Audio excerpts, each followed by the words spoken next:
I would just like a little credit for the fact that I'm killing myself trying. Ugh, Andy, be serious. You are not trying. You are whining. What is it that you want me to say to you, huh? Do you want me to say, poor you? Miranda's picking on you. Poor you, poor Andy. Wake up, 6.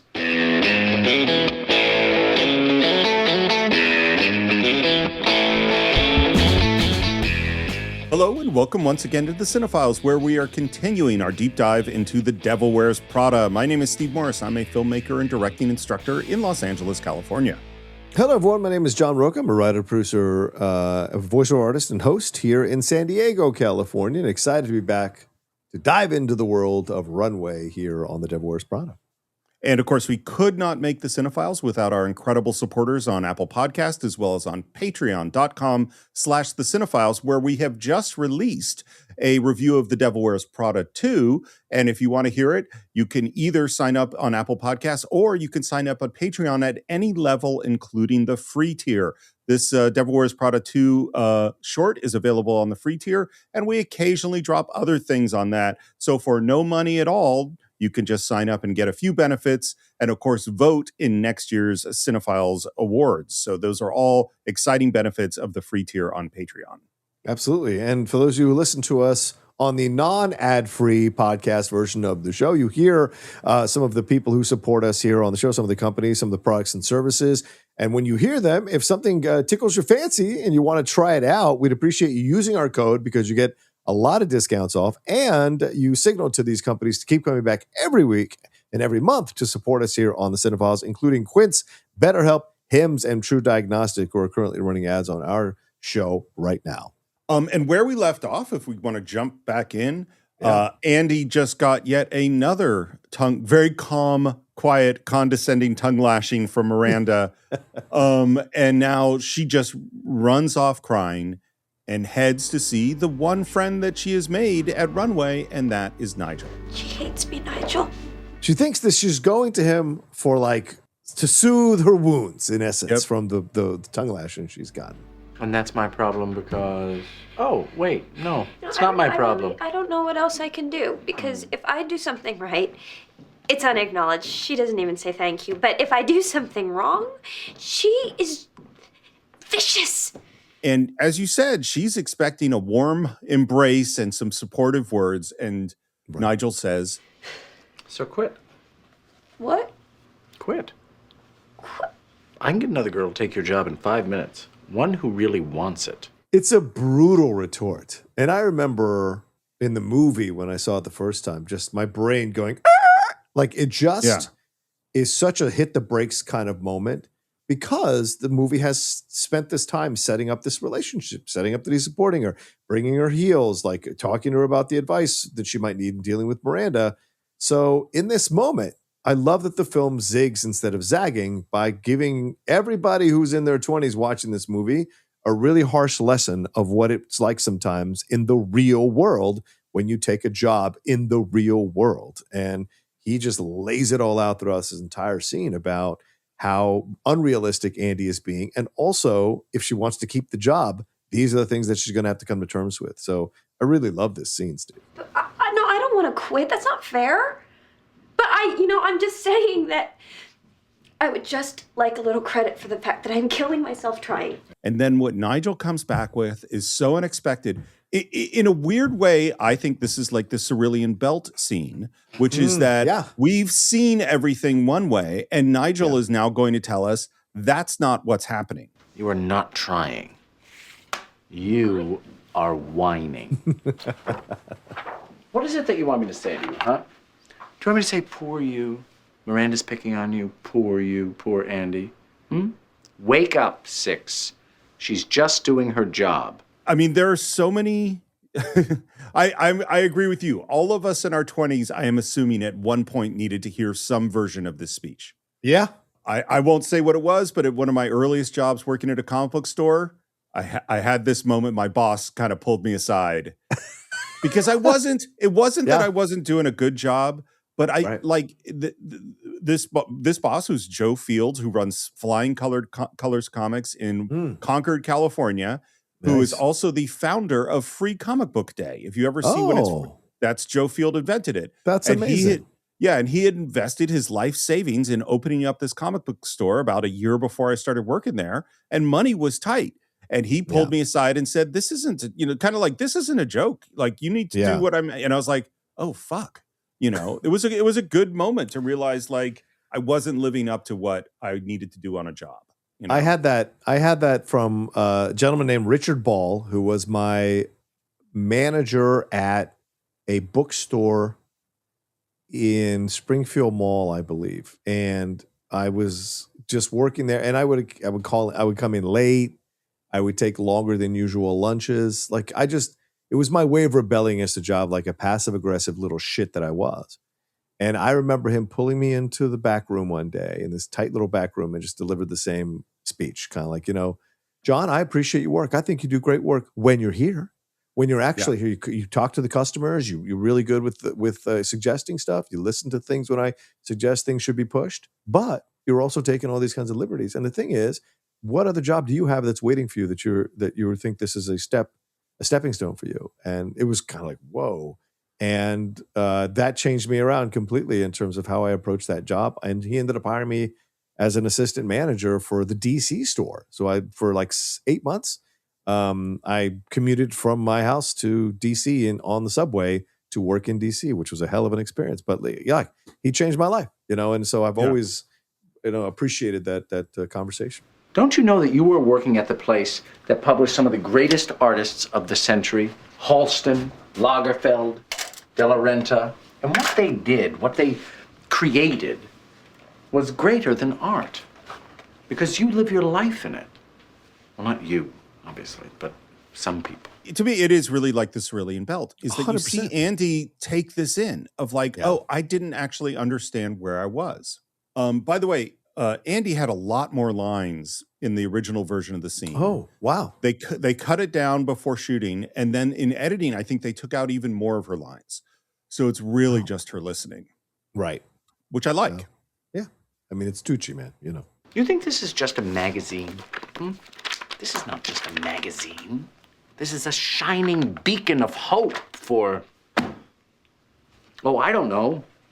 Let's say a young boy growing up in Rhode Island with 6 brothers, pretending to go to soccer practice when he was really going to sewing class and reading Runway under the covers at night with a flashlight. It's a great image. And we've talked so much about backstory. How much backstory do we need for a character? This is perfect. Because it's not that we needed it. We got Nigel the moment we met him and have liked him ever since. Yeah. But now we fill in this little piece of information about him as a child, and you visualize it in your head, and everything becomes greater. Agreed. You have no idea how many legends have walked these halls. And what's worse, you don't care. Because this place, where so many people would die to work, you only deign to work. That is a great line. Yeah. It's great. And you want to know why she doesn't kiss you on the forehead and give you a gold star on your homework at the end of the day. Wake up, sweetheart. I love this because of how he breaks it down. He's saying you're so privileged that you think you can have it both ways. Daddy's still giving you money for rent. You're all right living in New York. You studied Stanford Law and you did this left turn. I'm talking about Andy. She didn't study at Stanford Law. She chose not to go to Stanford Law in order to. Fair. She chose not to go to Stanford Law. So thanks for the correction. She takes a left turn, right? Thinking that she can do this. And here's the job. You took the job. You willingly took the job. And you have a bit of elitism about you towards the fashion world. The Cerulean Belt scene kind of schooled you a little bit. And now here's the moment of working for someone in power. And yes, not everyone is going to be nice and not everyone's going to be good. You've got to make the decision if you want to stick around that or not. But there are people right behind you who want to take that job. So make a decision. And here's the lesson to grow up.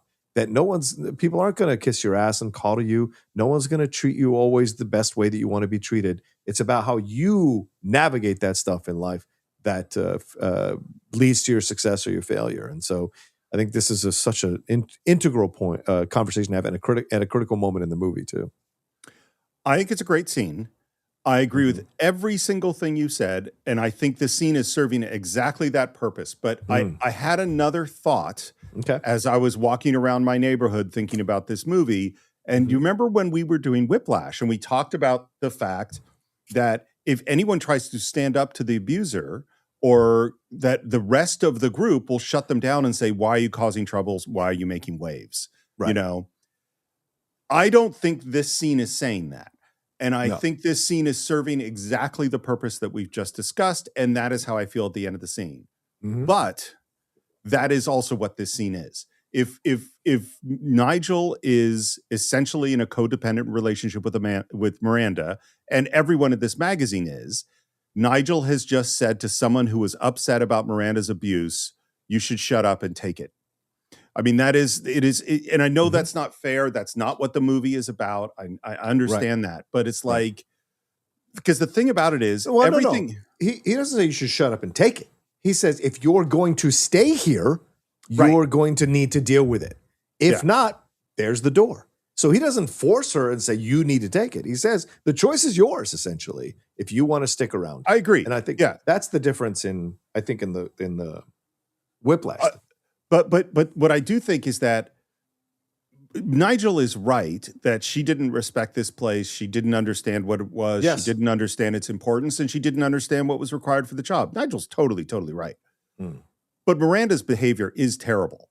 Like, what she just did was she just raked Andy over the coals for not getting her a flight home during a hurricane. Yeah. Like, I agree. Yes. Yeah. And so like both things can be true.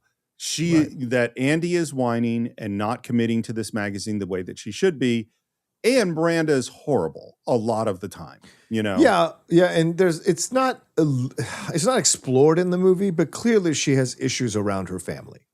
And when we see later on with her and her husband, there's a lot of stressors at home, and she is not someone who's going to go to therapy, and she's taking it out on Andy because Andy couldn't get her that flight home. Who she should really be mad at is Mother Nature and God, not Andy or any of these companies that or herself. Sure. If she's going to be, sure, she could be mad at herself, but it's not someone who's going to do that. So in the reality of Miranda, she should be mad at the plane companies, but Andy did all her best. And so she should actually respect that and appreciate that. But of course, she's too lost in her anger to do so. Okay, so I'm screwing it up. I don't want to. I just wish that I knew what I could do to... And then you see Nigel has a thought. And they enter into the big room with all the wardrobe, all the clothing samples. By the way, this room is probably half the size as it looks like in the movie. I literally think it's a mirror that is making it to double the length of the room. And he starts pulling things out. All right, we'll turn this for you. And a poncho. You'll take what I give you and you'll like it. We're doing this dolce for you. And he starts pulling out all these big, gorgeous dresses in great fashion. And he says, okay, now Chanel, you're in desperate need of Chanel. Darling, shall we? We have to get to the beauty department, and God knows how long that's going to take.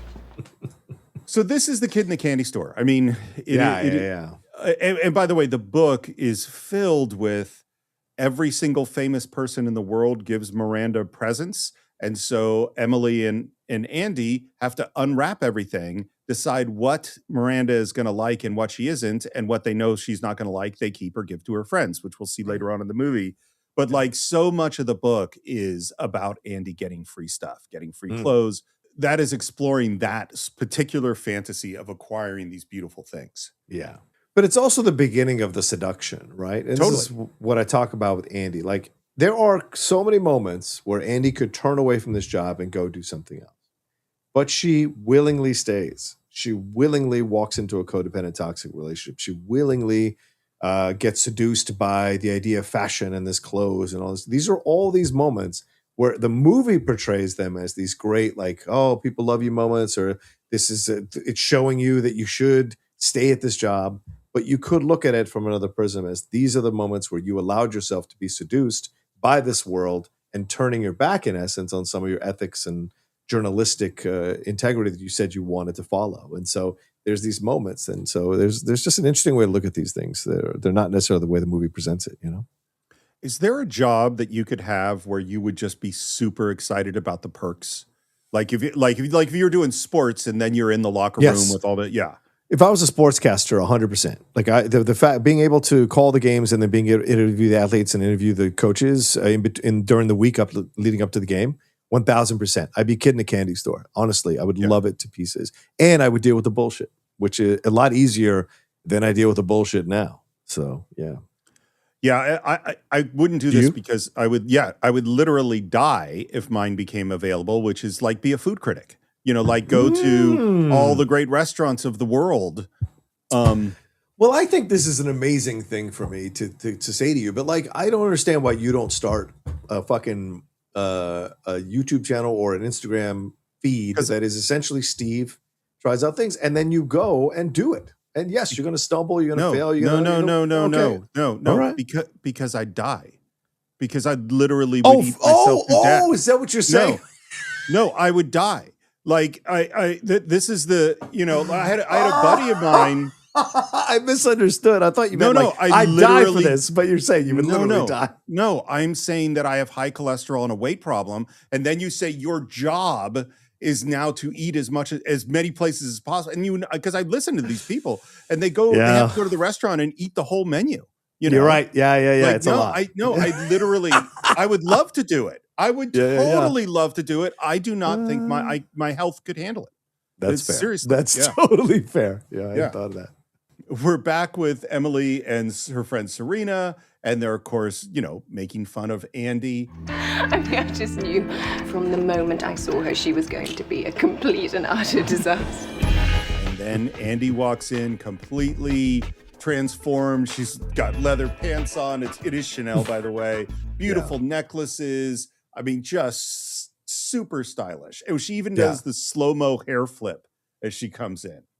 This is the movie Seducing You, though, too, right? Because Totally. they show her, like, yeah, exactly. Yeah, and then she immediately, the phone rings, she goes and answers the phone with a confidence and in a way that we've never seen her do before. Are you wearing the Chanel boots? Yeah, I am. You look good. And I love that Emily is pissed off at her friend for complimenting Andy. It's later. She's walking down the street towards, I guess, the restaurant where Nate works. Nate comes out of the restaurant, walks right by her, doesn't notice her, then has that double take, turns back. And as he sees her, the perfect song comes in, which is you hear the beat of Vogue from Madonna starting. Yeah. Which A, is one of my favorite Madonna songs anyway, and B, it has to be in this movie. Like, it is so perfect. I don't know what the negotiation was, but I bet it was pretty early that we're going to have Vogue playing. So, what do you think? I think we better get out of here before my girlfriend sees me.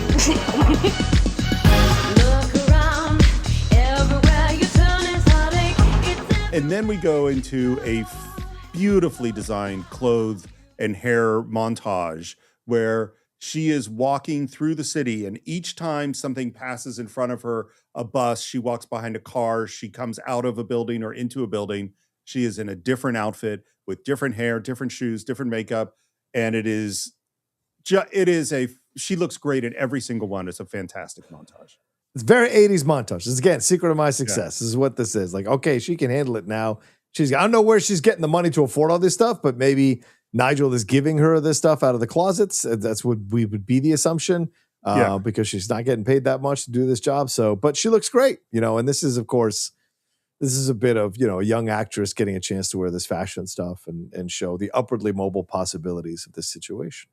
It's such fantasy material. Yes, 100%. It isn't just like, obviously she has Nigel, I guess, picking all her clothes because Andy doesn't have this kind of taste. But the reality is she also has someone doing hair and makeup for her every single day. Every day, and as I said, when I talked about Miranda dumping the clothes repeatedly and how scheduling wise that's hard, this is the same thing. Is every one of these outfits are several hours. So what they're doing in order to get each one of these shots and what other things they're shooting on the day is a whole bunch of assistant director good planning. Mm-hmm. And the other thing that happens in this montage at the end of it is that Miranda notices her. So this is Miranda seeing that she's taking the job a little more seriously, right? Yep. So in her mind, and so Andy's getting that approval. She's getting that gold star from Miranda just noticing her for a few seconds. Yeah. Because she is now dressing like one of the people that Miranda respects. You know, which is funny because like the thing we said, I think in the first part is my lack of care about my own fashion probably hurt my career on some levels or hurt my people's first impression of me. And Andy is solving that problem now. She is wearing what is appropriate for her work. But it's also her engaging a little more fully in the toxic codependent relationship. But of course, this is a film from 2006. I think you do a film like this. Well, again, the sequel didn't do it differently. But I think if you did a film like this in 2026, it would be completely different. And the conversations about the need to satisfy a boss and their whims, I think would be completely different nowadays than it was back then, so. She shows up at the restaurant where her friends are hanging out. She, of course, is late because she was dealing with a python, as you do. A python headband, I should say, not an actual python. And then she starts handing out presents. And this is what I mentioned before of there are all these gifts that come into Miranda. And she hands out that Bang & Olufsen phone and some hairbrushes and Clinique. And then the purse comes out and Lily goes nuts because it's a Marc Jacobs worth $1,900. That is, and you've probably been, I remember Mike Ross invited me and Karen, and maybe you were there too, to some big event. And for whatever reason, he got us put on the VIP list. And I got a Trio phone. You remember those before the iPhone, the Palm Trio. Yeah. It was like $300 or $400 worth of goodies in the goodie bag for being on. It's nice to be on these lists sometimes. Yeah, sometimes. Yeah. The purse thing is always weird to me, but then again, I would react this way if someone gave me a PS5 before it came out. So, it's different. What's weird to you about the purse? Well, because I've never seen the value of what's amazing about a purse. It literally has done nothing to me. I don't notice the craftsmanship or the fact that it's a Marc Jacobs purse. Like, I see no difference. Like, to me, it's like a backpack. I don't see styles of backpacks. Like, okay, does this work for me? Can it hold stuff? Is it sewn well? Great. I'll take the backpack, and so to me, bags have never been a big deal in my mind. And I'm not denigrating anyone who does love and value the worth of purses. It just has never been a thing that I understood people going crazy about, and people that you wouldn't think, like some of the people who look like they don't care about what they're wearing or what they look like will go crazy about a purse. And it's fascinating to see that happen. So obviously I'm the same way and don't understand like $1,900 for a purse. It seems like, but Andy, as she's walking around in all of her different outfits with all of her different accessories, looks amazing. Yeah. And part of that is the purse. You know what I mean? Sure. And this is the thing too, is like, there are all these signals that are sent through fashion that mostly pass me by. But that doesn't mean that they don't exist. Someone walks in carrying that $1,900 Marc Jacobs purse that gets a lot of attention in a very specific way that a lot of people might want, Sure. From certain people, right? Because I think most dudes wouldn't even notice it. But yeah. Well, you might notice that, oh, wow, that person looks all put together and everything looks great. But not necessarily, like, that's what I mean, like, every one of those outfits Andy is in the previous montage, I don't pick out what each of those accessories are, but I go, that's all working. She looks great. Yeah. Well, it's funny because they talk about exactly what we just talked about. Why do women need so many bags? Shut up. You have one, you put all your junk in it, and that's it, you're done. And then Doug, of course, wise Doug in the ways of fashion, comes in with... Fashion is not about utility. An accessory is merely a piece of iconography used to express individual identity. So there you go, John. It's a piece of individual iconography. And Andy now kind of jumps on this side. Yeah, but the thing is, it turns out that there is more to Runway than just fancy purses. Look, here's an essay by Jay McInerney, a piece by Joan Didion, even an interview with Christiane Amanpour. Looks like someone's been drinking the Kool-Aid. Yeah, this is tantamount to saying I read Playboy for the articles. This is tantamount to saying that, and so it's legitimate. There are some, like, I still subscribe to Vanity Fair and GQ because I like to read the articles that are there about world politics and about the interview of some of the movers and shakers of the world and business and otherwise. So I do still subscribe to them to that degree. So I will absolutely agree with what she's saying. But yeah, she is drinking the Kool-Aid for sure now, more and more. Well, and to be clear, Playboy had many great articles. Yes, yes, they did. It was. I think you could read the magazine for both the models and the articles, and I Sure, could if be you want referring to either Playboy or Runway with that. Yeah, there you go. Yeah. And of course, the phone rings, and Nate tries to take it from her and makes fun of her, but no, she's going to take that phone. Hi, Miranda. Absolutely. I'm leaving right now. And then as she's leaving, Andy turns to her friends who really weren't cool as far as she's concerned in this moment and says, No, you guys didn't have to be such assholes. and leaves them kind of shocked. It's pretty harsh comment.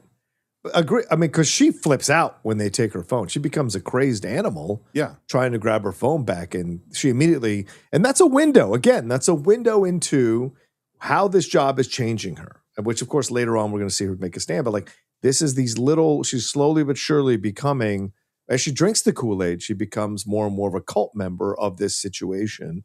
And so the idea of missing a phone call from her cult leader drives her insane because she's starting to get more and more programmed to have to serve the cult leader and everything that they want, you know? And I think the phone in this context is like the score book in Whiplash, you know? Like someone who doesn't, from the outside, is like, it's just your phone. What's the big deal? It's like, you cannot take my phone. Right, you know, right. Terrible. She gets dropped off by a car, goes into this building, ends up in this fabulous party. By the way, it was super hot in New York when they were shooting this. It was 110 degrees on this set. Oof. Because it's hard because you can't run heavy air conditioning because it makes too much sound for the cameras, and lights put out a ton of heat. And so you have a whole bunch of actors dressed fabulously with fabulous hair and fabulous makeup in 110 degrees. That is a lot of checkups with the makeup because it smears, the hair falls. It's just all tough because of the temperature. Yeah. And she comes in, she's looking for James Holt, a character that is not in the book. In fact, the whole plot with James Holt leading to the Nigel stuff is all invented for the movie. Huh. Okay. Which is central to what's going on. Yeah. The actor is Daniel Sunjata, who actually came in to audition for Nigel and ended up being James Holt. Yeah, I like Daniel. He was in Rescue Me. He was a series regular in that film, that series with Dennis Leary about the firefighters after 9/11. Fantastic show. He's been in Dark Knight Rises. He's recently a series regular on High Potential, the show that's on ABC that's been a hit. So yeah, he does a lot of work throughout on film and TV. Good actor. And one of the first things he notices is her bag. Distressed studded leather, pieced by hand, finished with a metallic wrench. Very nice indeed. Who made that fantastic thing? You. He has a sketch of Miranda's dress that she has to guard with her life, and then says, Come on, you're working for Miranda Priestly now. You must be in desperate need of hard liquor. And he gets her a punch, which he describes as deadly, and leaves her at the bar, and she's about to take a sip when we hear... He's right, you know. Punch. I drank it at James's last party. I woke up in Hoboken wearing nothing but a poncho and a cowboy hat. Yeah, Simon Baker, Australian actor. Of course, a lot of you might know him from LA Confidential. He played that actor who gets screwed over in the film and killed. But of course, The Mentalist is a big one. He was a series regular on The Mentalist, also The Guardian, and recently a series regular on Scarpetta, the Prime Video show with Nicole Kidman that's there that people seem to like, even though it didn't get the best review. So, yeah. And he is wearing a very bright green jacket, and there is something so charming. He is perfectly charming in this movie in exactly the way to make you slightly not trust him, but still like him. Yeah. You know, he's smarmy charming. Yeah. He's smarmy charming. Exactly. He's smarming. Yeah, he is. I think you've invented a great new word there. By the way, the clothes that he is wearing are his clothes because he taped an audition in Australia. This is what he was wearing in his taped audition. Wow. And they just said, well, keep that. Respect. Christian Thompson. Christian Thompson? You're kidding. No, you write for like every magazine I love. I reviewed your collection of essays from my college newspaper. Did you mention my good looks, my killer charm? He is so perfectly smooth. Yeah. In every moment. Right. Oh, well, I want to work for somewhere like the New Yorker or Vanity Fair. I am a writer too. Is that right? Mm-hmm. Well, I should read your stuff. Why don't you send it over? These are things nobody ever has said to me. Maybe I needed Nigel to put my outfit together. Thank you, that would be great. But actually, right now, I'm working as Miranda Priestly's assistant. Oh, you're kidding. Well, that's too bad. Ooh. What's so crazy is that this is what it's like if you say you worked for Anna Wintour, you know? Or this is what it's like. There are all sorts of people in Hollywood where if you said you work for them, people go, oh, wow, okay. Yeah, good luck. You work for Weinstein. Oof. Yeah. You're not going to survive him. Gotta go. Okay. Well, it was very, very nice to meet you, Miranda girl. Little look back as she leaves. And it's all timed perfectly in the sense that we just left the scene where she didn't feel supported by her boyfriend and her friends. Right. And now she walks into another space where a famous designer asks her to stay and gets her a drink, and a famous writer comes up and wants her to read her stuff. Mm-hmm. You know, that's the perfect way to make someone's attention stray, you know? I wonder if this is based on Christopher Hitchens, who was notoriously a dick, but an incredible writer. So I wonder if there's elements of that here and how he's behaving. And I think this is an interesting subplot to play throughout the movie, because here it's clear when he says you'll never survive that job, she takes it personal, like a challenge. Yeah. And she's almost like, how dare you? As if this job that she didn't want like a month ago, now she's all like, how dare you challenge my abilities to do this kind of thing? And, when he says you'll never survive that job, or, see you later, man, girl. She turns back to give him a look of defiance, as if like what he's saying is like, how dare you? And then later, when she needs that script, oh boy, does she call him up. I guess she wasn't that offended. And then later, when she's going to skip Nate's birthday party or try to get Nate's birthday party, he seduces her to come back in and have a drink with the guy from the New Yorker. So, where's your morality? Where's your ethics? Where's your stance at the offense you took in this scene? It disappears as soon as your needs are the needs that you want to get met. So it's an interesting situation that she finds herself in. And he's kind of like a demon in the Devil Wears Prada, because he's seducing her away from Nate. He's seducing her away from things that she should be doing that were what her ethics originally stood for. He's a danger to all of that, Well, how many movies we've seen it? Like wealth and power and influence and connection to the beautiful, powerful people is seductive, Yeah. And even when, like, she would have quit her job if he hadn't gotten the manuscript. So if he's not in her life, she would never get the manuscript. She'd have left the job, maybe become a journalist, a different kind of journalist, or not go into this relationship quite as hard. But anyway. So in the book, his character does exist. He's a novelist, and he is so much more smarmy than this guy. Like, he's way more manipulative and a jerk on the surface, I think, in the book. Yeah. We're back at the offices, and we hear that there's a preview at James Holtz's office that we're going to move up to 12:30 today. But we're not expected until Tuesday. Did she say why? Yes. Yeah, she explained every detail of her decision-making. And then we brushed each other's hair and gabbed about American Idol. I see your point. Great line. Great line. And then, as we're watching Miranda walk into James Holtz's studio, we get to hear some voiceover explaining what's going on. Miranda insists upon seeing all the designers' collections before they show them. And she tells them what she thinks? In her way. There's a scale. 1 nod is good, 2 nods is very good. There's only been one actual smile on record, and that was Tom Ford in 2001. So she's not even going to say what she does or doesn't like. We are just going to observe her to see it. If she doesn't like it, she shakes her head.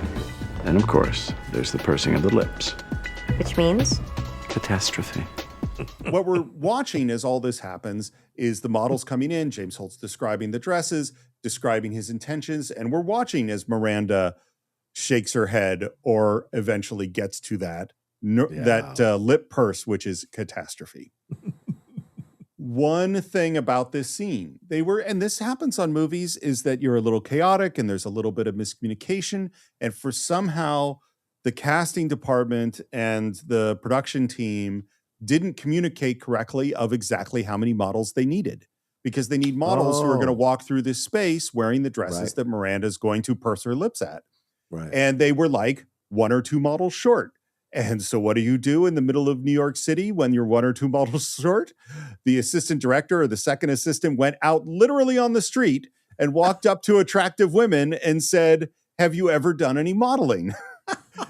And he walks up to one woman and asks the question. And she says, I mean, I'm a grad student in biology, but yeah, I used to do a little modeling. And he says, would you like to be in a movie with Meryl Streep?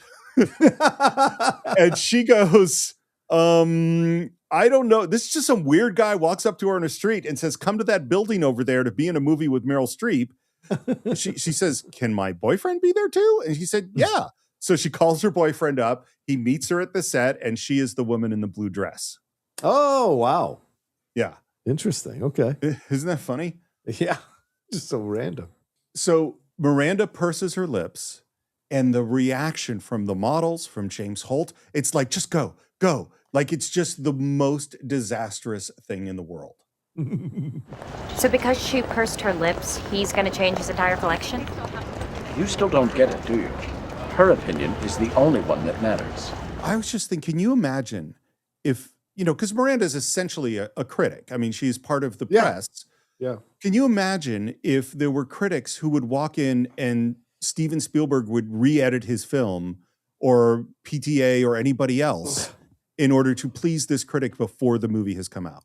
But that happens all the time now. Not even with critics. With social media and stuff? Well, no. I mean, the screening of movies. Like Supergirl, right now on record, has had 8 to 10 screenings.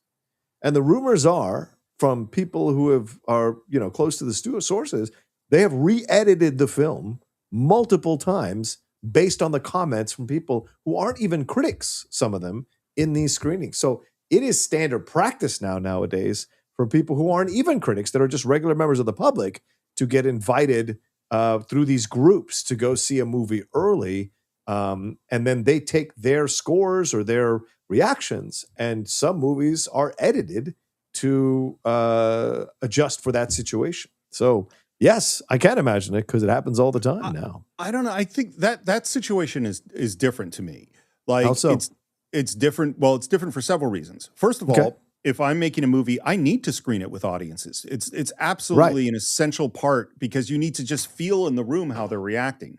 Yeah. The second thing that's different, and we've had long conversations about social media and all the pressure on studios to change things and why that's a problem. But the other thing is that you're talking about hundreds of strangers, right? And you're getting cumulative responses, so that you're not. I don't look at every single comment and go, well, obviously I have to change that. If I, the filmmaker or the studio, think that comment is useful and explaining why the movie is work, because what you're watching, you screen the movie and you have 300 people watch it and they give it a 6 out of 10. Right. You're worried, and you didn't hear them laughing that much. You didn't hear them respond. They didn't gasp at the scary parts. And you're trying to figure out, okay, what do I need to do to make this movie work? That's different to me from one person with one set of aesthetic choices who can control everything. Yeah, I guess I don't see the difference, because I think she represents like the overall opinion, in her opinion, because that's what everyone thinks. Yes, absolutely. Right. Well, clearly she's been right so many times, or else she wouldn't have that position about her approach. But yes, I mean, in the past, I think I can't think of it offhand, but there have been theater critics in the past, that would see a preview and the show would be dead before it came out, and or they'd adjust, right? So, yeah, there have been people in the past, but you're right. It's a harrowing thing to be trying to please one person, Yeah, because the thing is, nobody is right all the. I mean, like Miranda might have set fashion, but it's also because she's the one setting fashion. One of the things is that the old guard doesn't generally like the new stuff, so it's like the people who were the, running things in the late 60s when the film revolution started and into the early 70s, the establishment didn't like the new things that the young filmmakers were doing. Right. Miranda is the establishment, and so I have no taste. I'm not saying that I think that James Holt's dress was good or not good, but it might be that there's an audience or people that will love that, even if Miranda doesn't like it, Right. Anyway. I mean, I hear what you're saying, but I think if people didn't like the things she was choosing in mass, that would come out. Like if the public. So she, in essence, is a member of the public, a much more experienced, heightened, talented member of the public that can determine. Because if she was picking stuff and the public wasn't buying her stuff, she'd lose her job quick. The stuff of the designers, she'd lose her job as the head of runway very quickly. You know, the thing with Anna Wintour was that she seemed to reflect what a majority of people thought about something, and she was more often right than not. Right. So, but yeah, it's dangerous though. You're right. One person in charge of everything is really dangerous. We get in the car and Miranda is rattling off orders, and now Andy is 100% on the ball. Everything is taken care of. Call my husband and confirm dinner. A pastis done. And I'll need a change of clothes. Well, I've already messengered your outfit over to the shoot. Fine. And Andrea, I would like you to deliver the book to my home tonight. Well, and we heard this was the big move. Yeah. So Emily gives her the key, says, guard it with your life. And then she goes into the instructions. And what we're going to do is similar to what we did with the James Holt scene, which is we're going to kind of hear the voiceover as we see Andy heading to the house.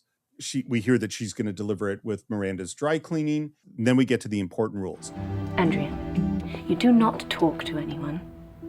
You do not look at anyone.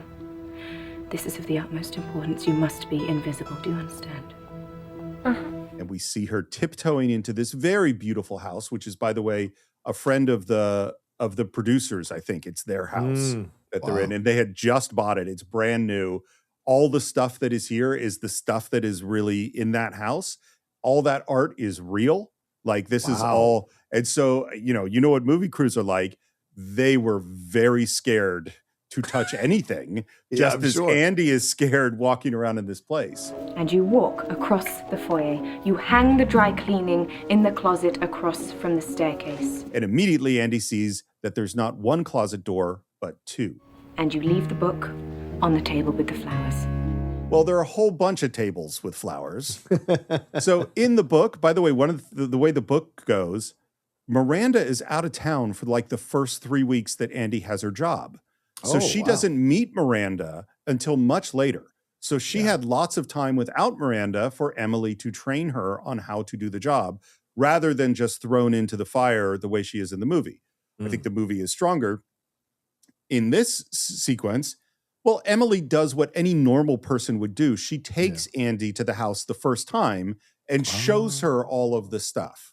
Right, right. You would never, if it's this critical, you would never just send her blind into a space she's never been into, but that makes it way more dramatic for the film. And then what happens in the book is that she walks in and there is Miranda and her husband and the twins having dinner at the dinner table, literally right in front of her. And so she says hi because they are all looking at her, and then she gets in trouble for speaking. There's no scene that we're gonna get to with a husband that's in the film. So it's very different. So she's trying to figure out where to put the clothes. Shit! It's that door to the left.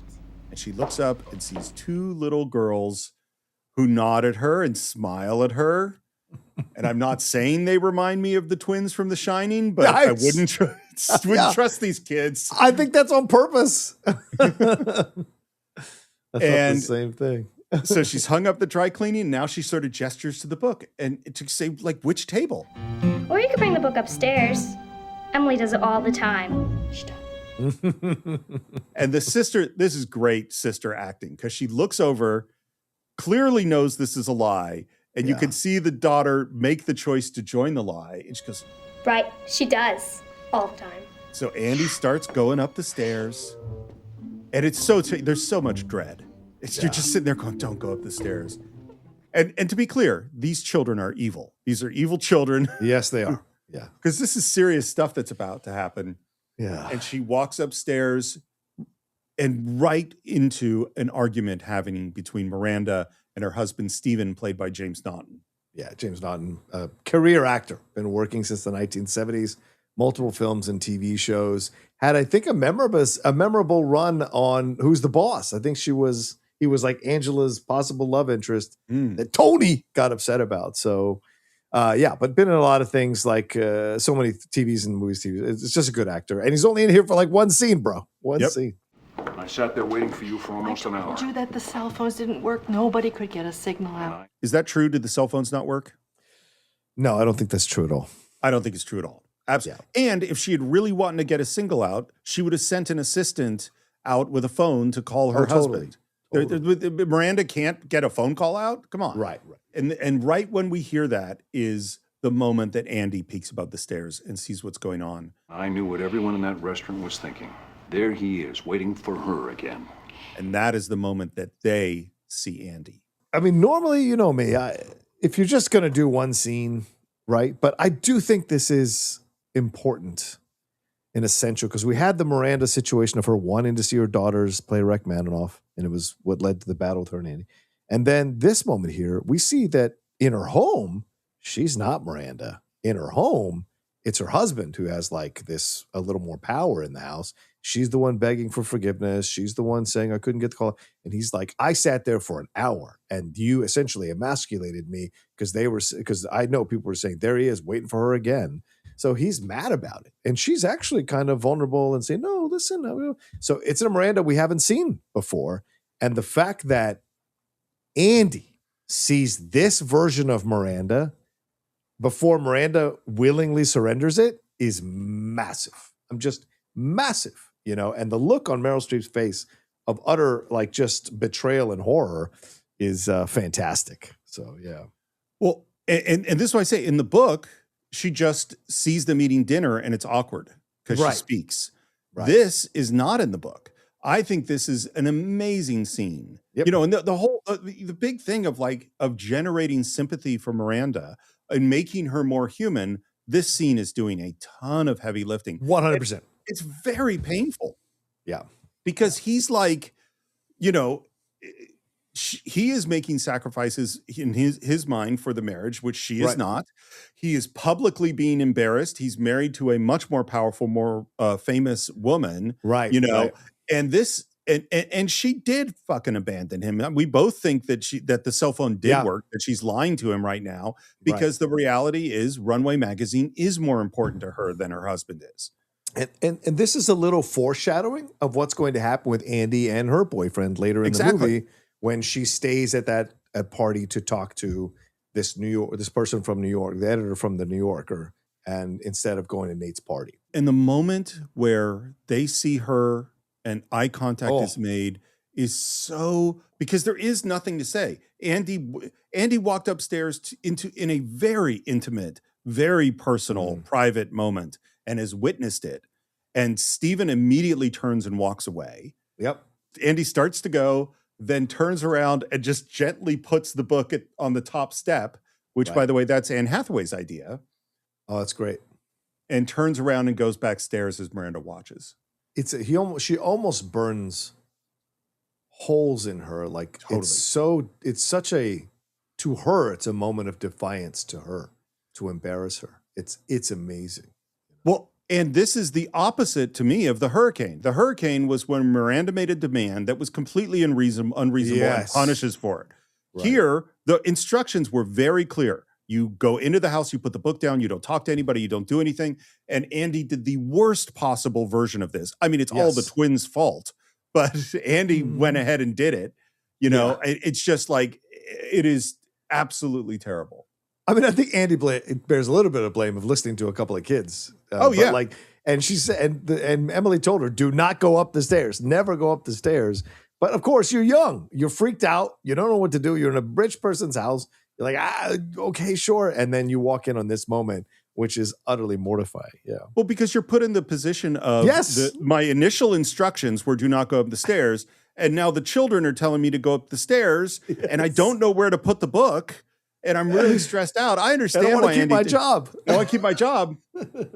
We're back at the office. Emily grabs her as soon as she comes in. The twins said hello, so I said hello back, and then I went up the stairs to give her the book, and You went upstairs. You went upstairs. Oh my God, why didn't you just climb into bed with her and ask for a bedtime story? I will say this. The movie makes a switch. As they harden Miranda with Andy, they soften Emily.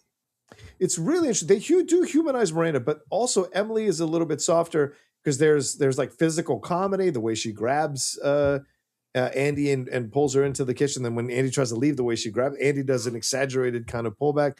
And so, and there's these little comments that they make, and even her earlier, just a few minutes ago, does a little face like, "Does it look like I care?" Like these are these little things where they're playing comedic beats with Emily to kind of soften her with the audience, which I think is great because we're getting to the point where she gets her heart completely broken because Andy takes her spot in Paris.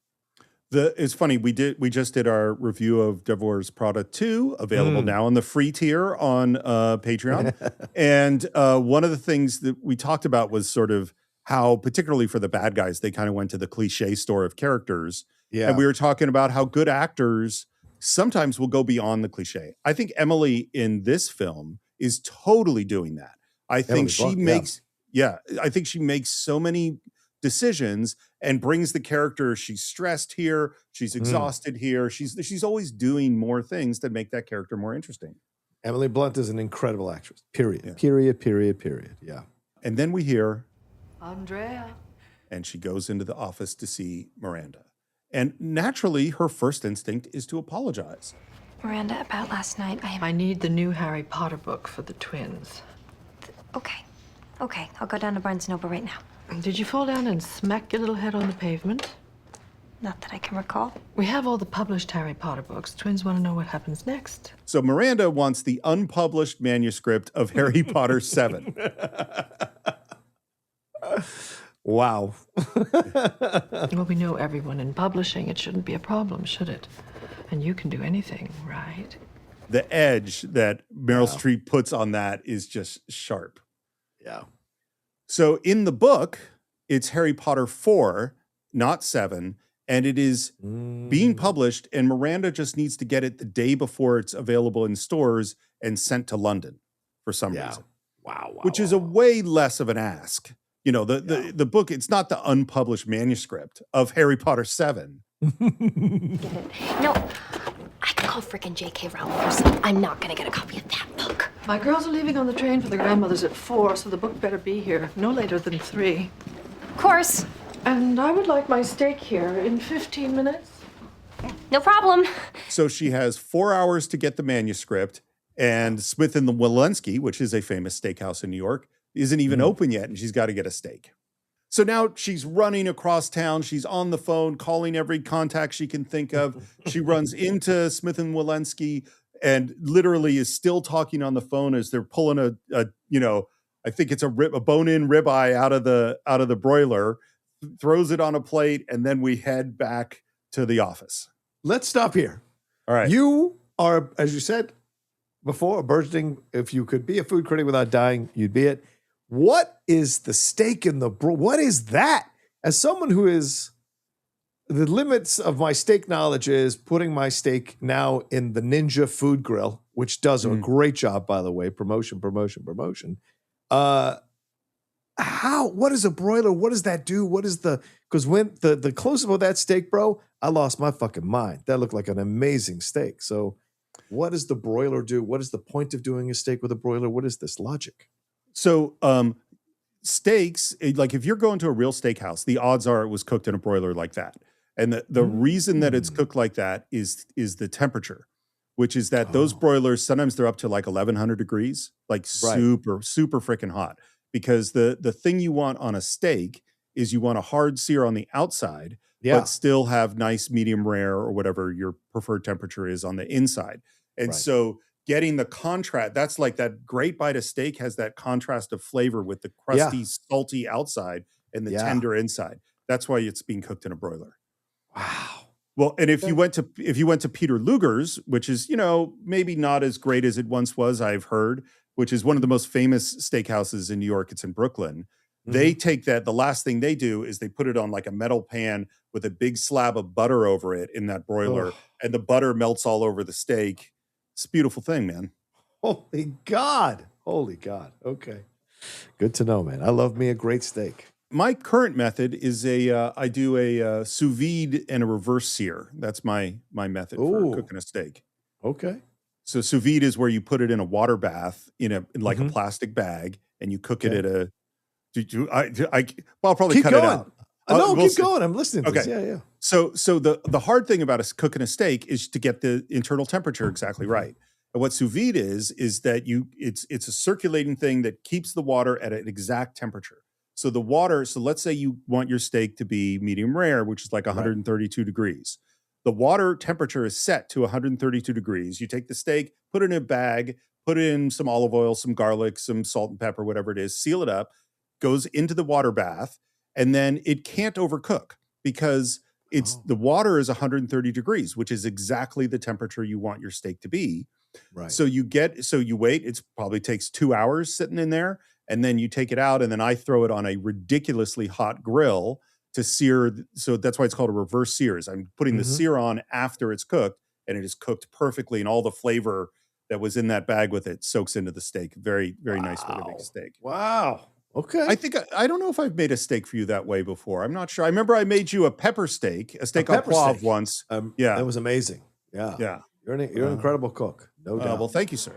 And now, so she's running out with her steak, and she's still calling around and sees a bus go by with an ad that has Christian Thompson's name. Harry Potter manuscript? Oh, you're kidding. Sorry to ask, but I am desperate.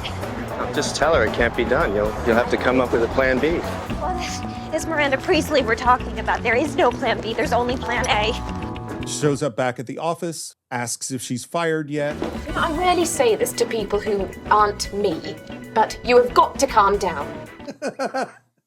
Her of all people telling her to calm down. So interesting. Yeah. And then we see, and these levels of privilege do bug me, but like we see her with the beautiful plate and putting the chives perfectly on the steak to present the food to the, it's like, it just irritates me. But you're insane. I would love this. I would love this on so many levels. I would love to have assistants in my life, 2 of them, that constantly deliver things I need. You and I are just built differently in that way. I would love it. No, there are definitely if not to abuse, by the way, not to abuse. Yeah, of course. Help me. No, I it's like there as I was doing dishes and doing the laundry in my house, again, and I was like, if the Cine-Files becomes the #1 podcast in the world and we're making much more money, I would pay someone to do my laundry and do my dishes because I don't like doing those things. Yeah, but but waiting on me and serving me, I'm not. I don't really want a big fan of. Yeah. No. And Miranda comes in and looks at the steak and says, "What's that? Oh, I don't want that. I'm having lunch with Irv. I'll be back at 3. I'd like my Starbucks waiting.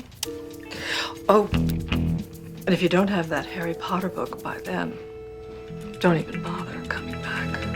So Miranda is clearly a woman in desperate need of therapy because instead of having this conversation with Andy of like, listen, I really don't appreciate you violating my personal space coming up the stairs. That is the time for me and my husband. What you saw is a violation. And of course, Andy would be like apoplectic in apology to her about it. And then, we understand our barriers. We understand the lines. Instead, she does this whole Herculean, was it the labors of Hercules type of thing is like, get me my steak and then get me this manuscript that is almost impossible to get. And she it's her way of punishing her for violating this personal space situation. And so, it's terrible, but it also for us as the audience makes Andy even more of a character to root for because she's determined to do it. Because again, we all remember being in our 20s and having to do insanely impossible things in situations if we ever got jobs like this, and how we had to troubleshoot the situation in order to keep the job. And it becomes less about satisfying the person that is your boss and more about seeing if you can accomplish the task and proving it to yourself.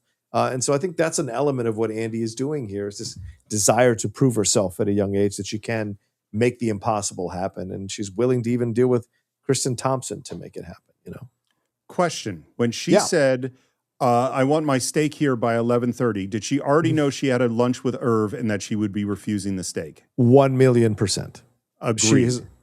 She's laid out all these traps for Andy to fall in so that she can fire her with cause.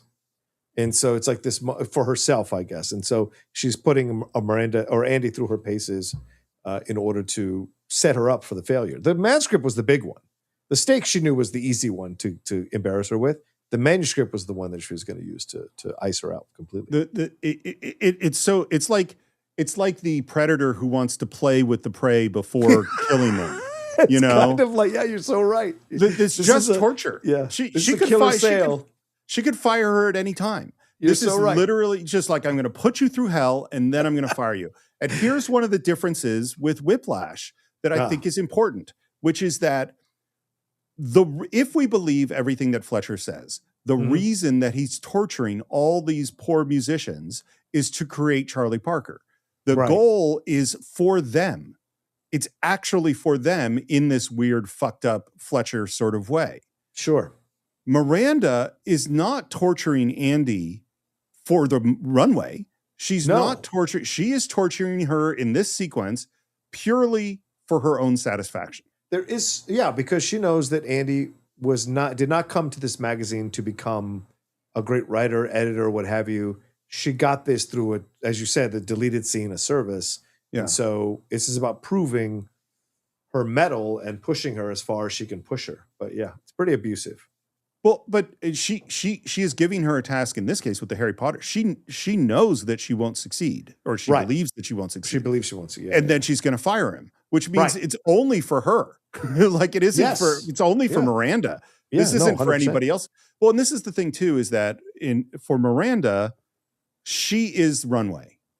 And so therefore anything that is done for her pleasure, for her comfort, for her needs, in her mind is for runway, but it isn't. Well, and the one other thing about this is that the real villains of this incident where Andy went upstairs are the children. Yes. And now I don't know that Miranda ever finds out that the children told her to go upstairs, but like that's who should get blamed and who should get in trouble, not Andy. Of course not. And I don't think even if the kids were to say that they did it, that Miranda would even put blame on them. She'd say, Andy should have never listened to you. You're children. That's what she would have said. Andy takes that plate with that gorgeous steak on it and throws it in the sink. Very sad moment. And by the way, Anne Hathaway wanted to throw the plates against the wall. Ooh. And they filmed it. And but then also made sure to do the sink. And I think the director knew, and your instinct, I could tell, was that's too far. It's too far. It's too far. It shows an anger, a more vitriolic anger, and a reactionary thing, emotional thing. Whereas this throwing in the plates in the sink rather is an element of frustration from having done what she wanted and she changed her mind. You know. It's totally different. Like this is like she didn't plan on breaking those plates, but she was angry at that moment and threw them in. If you throw it at the wall, you're marking up the offices. Like it is defacing. It's a whole other like people would come see you. They would see what you did. It's a completely different situation. I think it would change Andy's character. And it would make us a little more hesitant to root for her if she's capable of those kinds of emotional outbursts or violent outbursts. Yeah.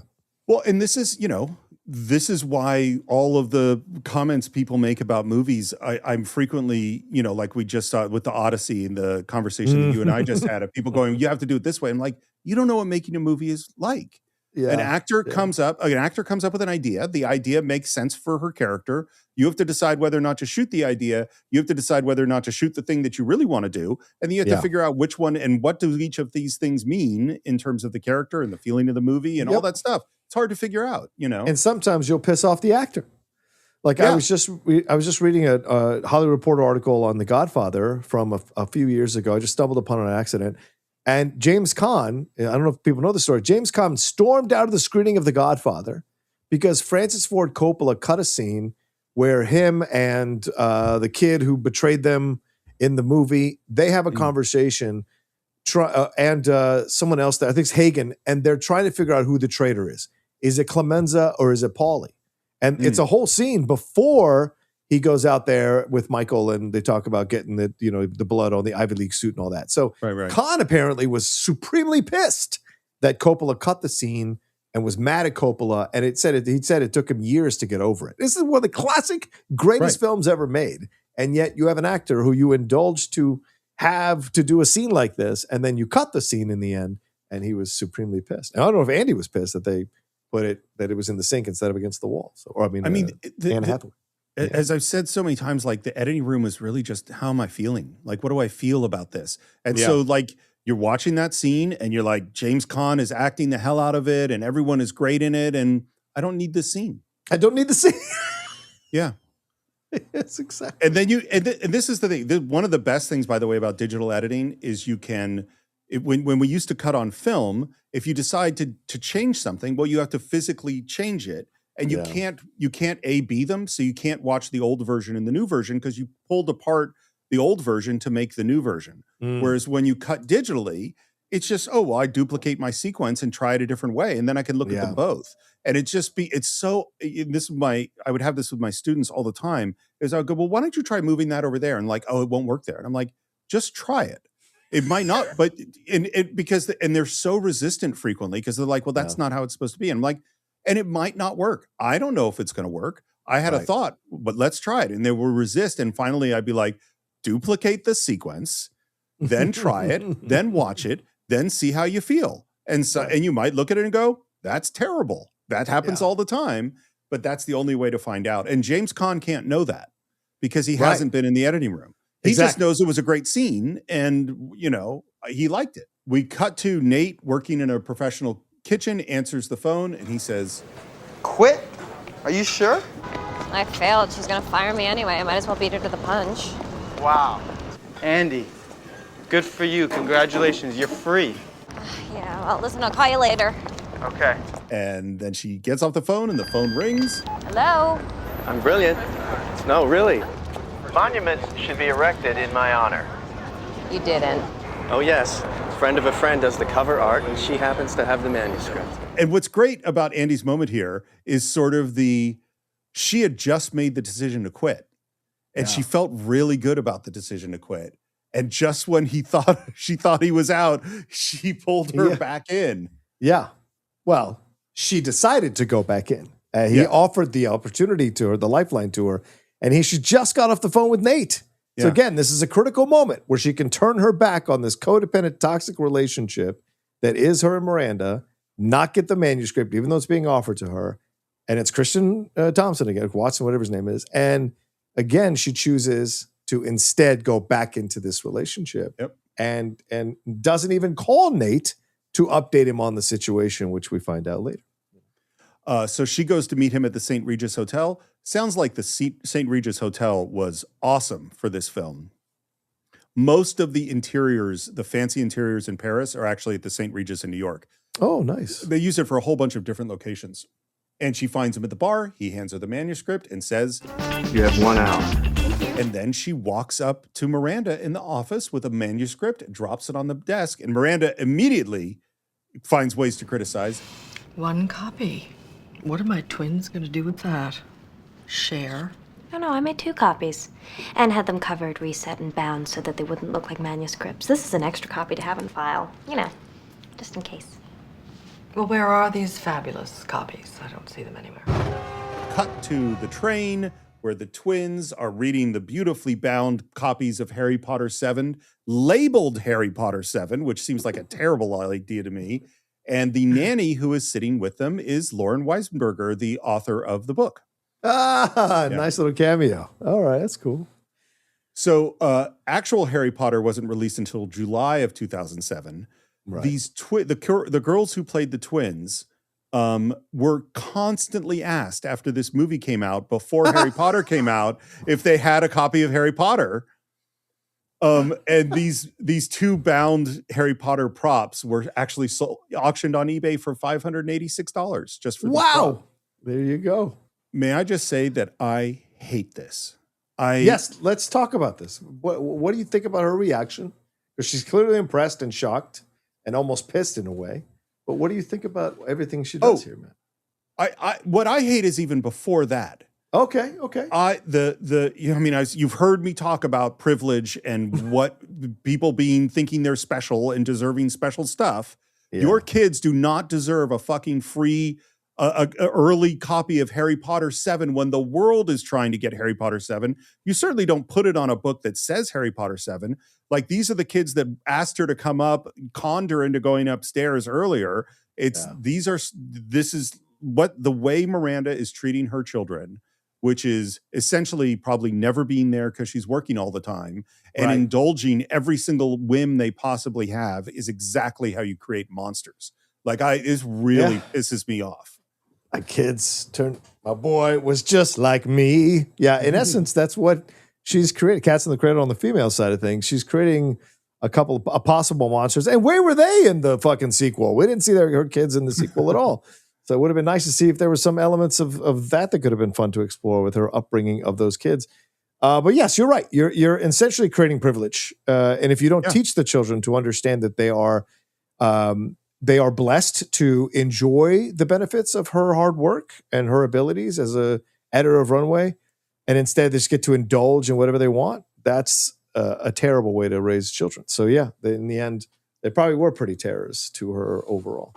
I mean, it might be that Miranda feels comfortable treating all of her assistants like shit, but she should teach her children that to treat her assistants with respect.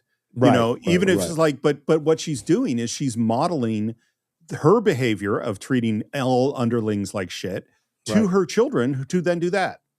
And we're back with Miranda and Andy, and Miranda is obviously taking in the fact that the trap that she set, where she intended to fire Andy actually passed it by some miracle. Is there anything else I can do for you? That's all. Okay. And Andy walks away, and Miranda smiles. Turns her back on her, then turns back around while looking in her direction, grabs her Starbucks and turns back around her chair. So there's a sense of appreciation now that she has for her because she was willing to go to that extent to please Miranda. But then again, is this someone you really want to have pleased with your actions and shown that you'll go to this kind of insane lengths to please her? That's a conversation to have for yourself when you're trying to satisfy a boss like this, Well, this is the thing, both in terms of creating a character and also in terms of actual, abusive people, is that it's the contrast that makes it work. Is that, if you have a person who's nice all the time and then they smile at someone when they did something good, it means nothing. Right. When you have someone that's mean all the time, that little smile, we heard that her smile was like the biggest thing that ever happened with the Tom Ford design or whatever it was. Like that smile becomes what you hang on. And when you get it, oh man, you can now tolerate another 6 months of abuse because you got that one smile. Exactly. 100%. 100%. So we're heading back to the apartment where she's going to have to tell Nate that she didn't actually quit her job and she is still working for Miranda. Yeah. And there was a discussion because this is what you do is you're talking to your actors and they've got costumes set up, which she's in her beautiful, elegant runway outfit. And Anne Hathaway says, I shouldn't be in the runway outfit. I want to be home and comfortable. And so I think I should, I've been home for a little while, so I think I should have changed, which is perfectly reasonable in terms of her character. And they went, and the director went, yeah, okay. And they shot it. They were shooting it. And the costume person comes running in, grabs the director's like, what are you doing? And the director's like, we're shooting the scene. And the costume guy apparently went, come here, and pulled the director off the set and said, this is totally wrong. The whole point of the scene is that she's still a runway girl. The whole point of the scene is that she has to be in this costume. That is what the scene is about. And the director listened and went, you're right. And then they went back, redressed Anne Hathaway in the other outfit and shot the whole scene again. Wow. How rare is it for a costume designer to tell a director what they should be doing with a scene? That speaks to a collaborative effort on all around. And also that the director was willing to listen, which is not always the case. Yeah. Well, and the director, and this is why acting in a movie is different from directing a movie, is that Anne Hathaway's thinking about, how does my character feel? My character feels like she's had a long day and she wants to change. And that makes perfect sense. But the costumes, as we know, particularly in this movie, are telling the story. Right. And the wardrobe guy is 100% right. And a director is constantly balancing these things in a moment of tremendous stress, a lot, because the thing is, to reshoot that scene cost a lot of money. Yes. And a lot of time, and maybe messed up their schedule. And he went, no, this is important. This is the correct way to do it. Right. Wait a minute, you quit your job, but you're still working on the twin science project? After we talked, I realized it doesn't make sense throwing away all those months of hard work. I just had a moment of weakness, that's all. Needless to say, Nate is not pleased to hear that she didn't quit the job. Yeah, well, either that or your job sucks and your boss is a wacko. Which, I mean, we have all had friends who continued to go back to the thing, whether it was a job, a relationship, something, where you're just like, why are you doing this to yourself? Right. But this is also another window into how spoiled her children are, in that she is doing their science project. Terrible. Right. And so you're right. She's creating these little monsters. And then later we're going to see her all breaking down with the non-makeup face saying, oh, my kids, the kids. And it's like, oh, really? We're supposed to care about that? So it's really interesting to see these little moments in the movie and kind of piece them together. But yes. And Nate, listen, I agree. Some people have complained about Nate is not a understanding boyfriend, but I think Nate is fighting for who Andy was, who Andy is, and sees her changing. And he's trying to pull her out of a situation that is going to affect her because he loves her. I don't think he's an asshole, you know? Wait, people are complaining that he's not being supportive? Oh my God. There are websites, there have been articles written ad nauseum for 2 decades that Nate is a terrible boyfriend, mostly female written, that Nate is a terrible boyfriend. But he's trying to bring her back to who she is, which she gets to by the end of the movie, by the way. So he's not wrong. So yeah. I mean, I'm so glad that I haven't. And that's great. Everyone gets to have their opinion. Of course. But to me, yes. She is clearly working for an abusive boss, and and she is clearly stressed out and frequently miserable. There's perfectly good reason to. Now, maybe there are different ways to be supportive, but that one doesn't quite work on me. And she says. And I think this line is too on the nose. This is the kind of line that I probably would push to cut out of the movie because it's so out on the nose. I'm still the same person I was. I still want the same things. Okay? Promise. Same Andy. Better clothes. I like the old clothes. And she starts showing her the necklace, the dress, and he says, meh. And then she does the move and unbuttons the blouse, revealing some other new undergarments. There is one other thing that's new that I thought you might like, but what about this? Needless to say, they make up. A very mentally unhealthy way to solve this back and forth. But when you're in your 20s, this is what you have, because to use sex to avoid the subject that is legitimately on the table is the differing points of views on where she should be going with her life. It's not the best way, but it's a fun moment in the movie for sure. Yeah. You know what just occurred to me is another Whiplash comparison, which is that while Andy in this film is working while trying to maintain a personal relationship, and that's getting very difficult. Andrew in Whiplash is pushing away all personal relationships so he can work even harder. Right. He kind of, and I think he was right in the movie, Andrew was, because he knew how dedicated he was going to be. Andy is trying to have it both ways, and it's going to blow up in her face by the end of the movie, So in a way, Andrew kind of was smarter in this situation because he knew what was coming. Well, part of it, I think, is that in this bizarre and insane way, Andrew and Fletcher's goals are aligned. Yes. Both of them want Andrew to become Charlie Parker. They both have the identical goal. Whereas Miranda and Andy's goals are not aligned. Miranda, because Miranda doesn't care about Andy. Miranda only cares about Miranda and Runway. Yeah. Right. We're at a photo shoot in Central Park, and this was added because they realized they didn't have a photo shoot in the movie, and you're doing a movie about models and magazines and photo shoots. You probably should have one. Very smart. Make sure Miranda gets these as soon as possible and tell her that I switched into Dior for the Rocha. The Rocha? The Rocha? Yes, Rocha. Yeah, right. This is someone that because his name is John Rocha. He's a Asian Scottish designer. And that I had no idea he existed until I started doing stuff on YouTube. And then people were like, are you related to this person? And I was like, how the hell, And so, I had to discover who this guy, incredible artist.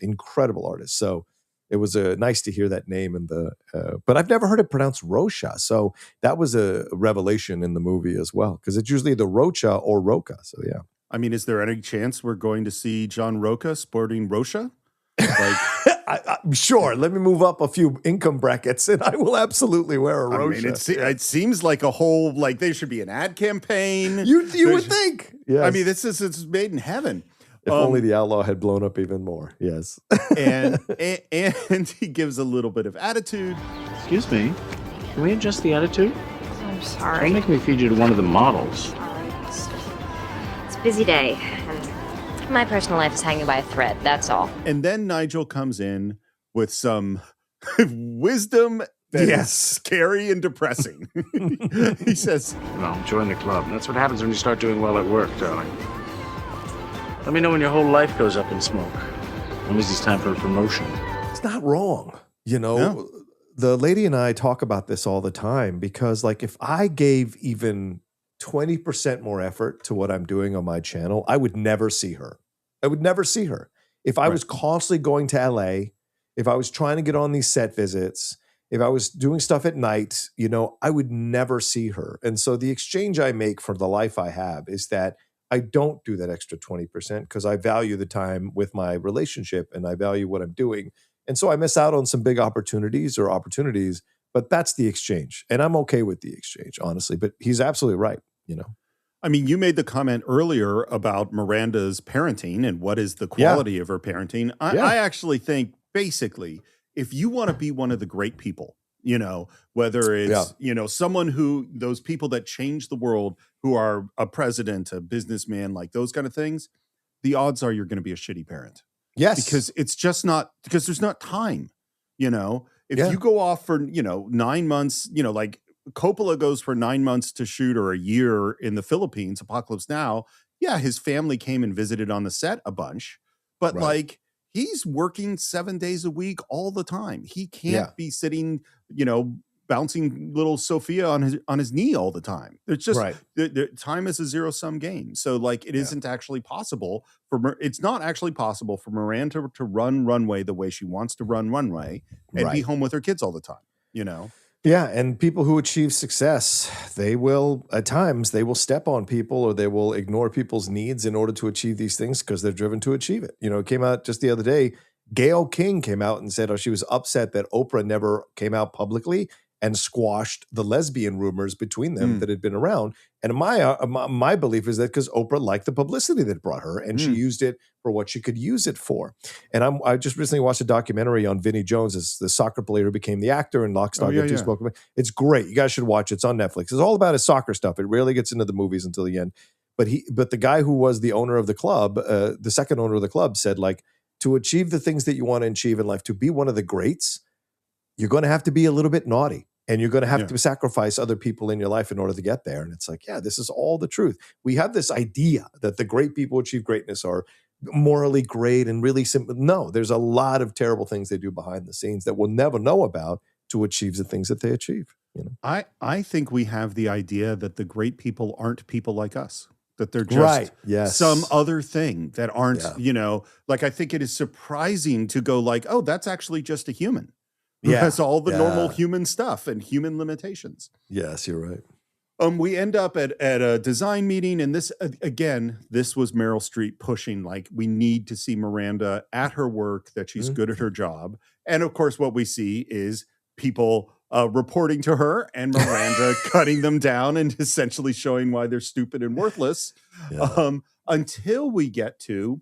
What about Testino? Where are we on that? Zach Posen's doing some very sculptural suits, so I suggested that Testino shoot them at the Noguchi Garden. Perfect.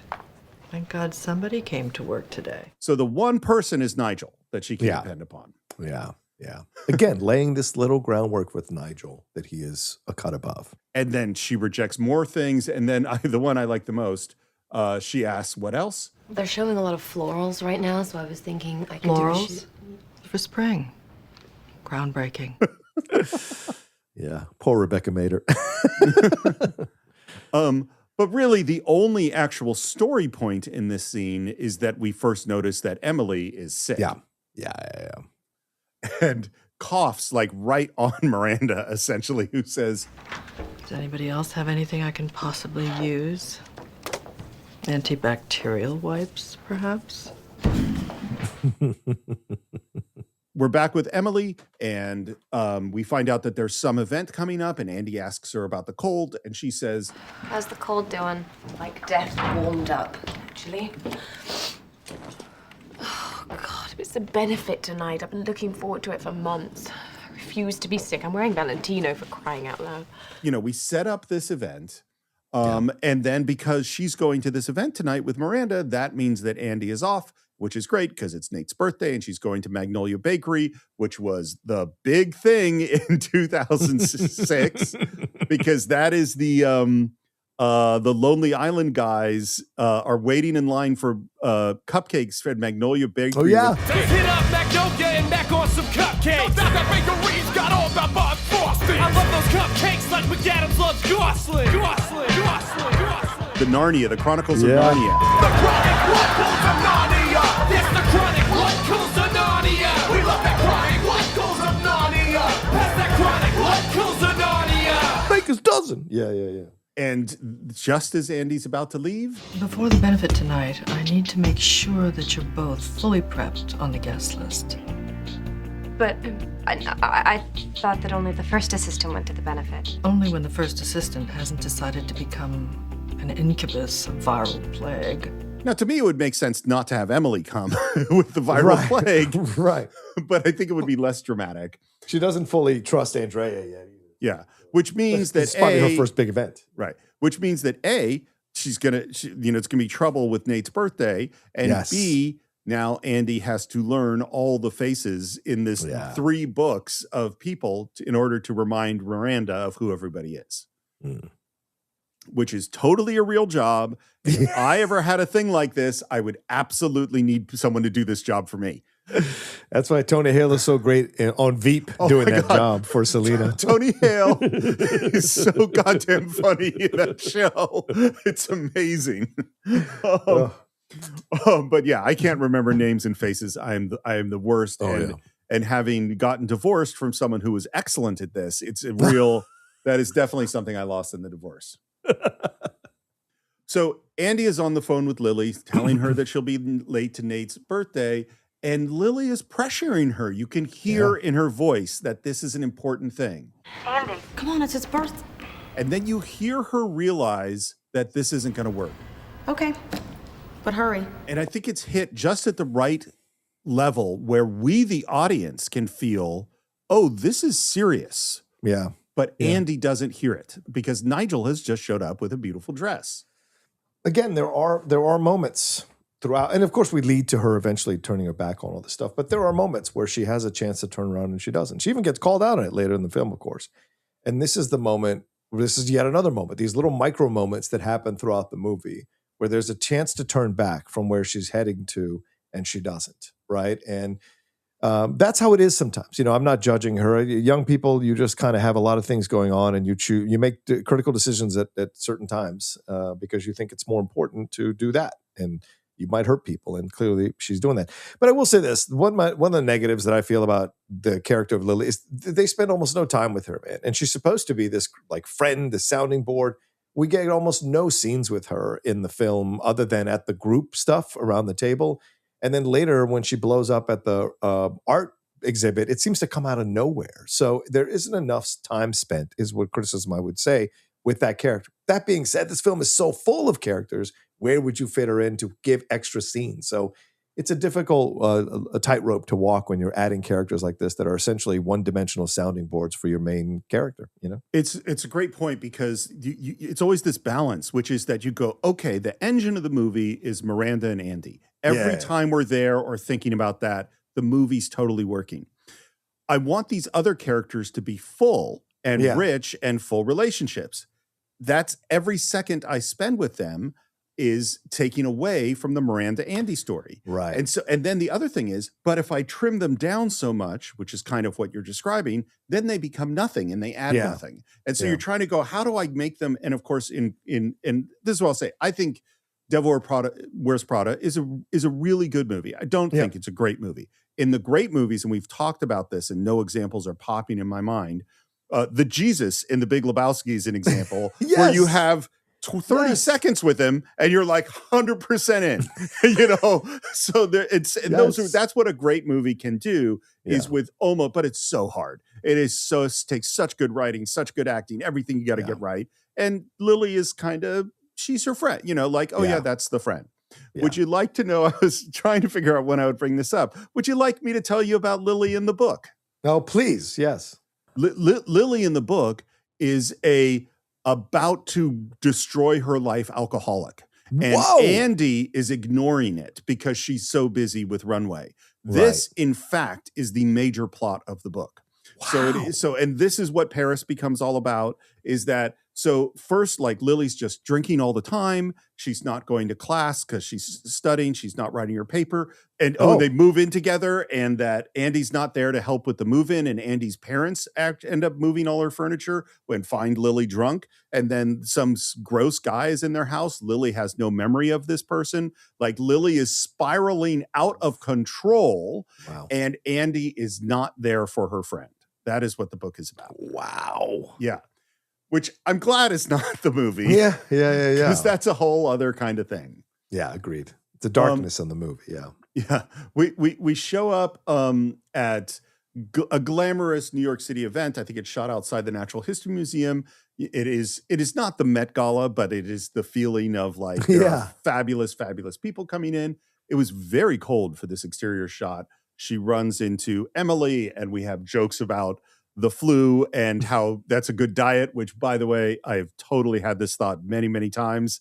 Horrible stomach flu, lose 9 pounds and go, man, maybe I could get another of those. Totally have that thought. Totally unhealthy, by the way. For anyone listening to us, do not do this. This is terrible. No, it's terrible advice. Terrible advice. I believe it's called bulimia.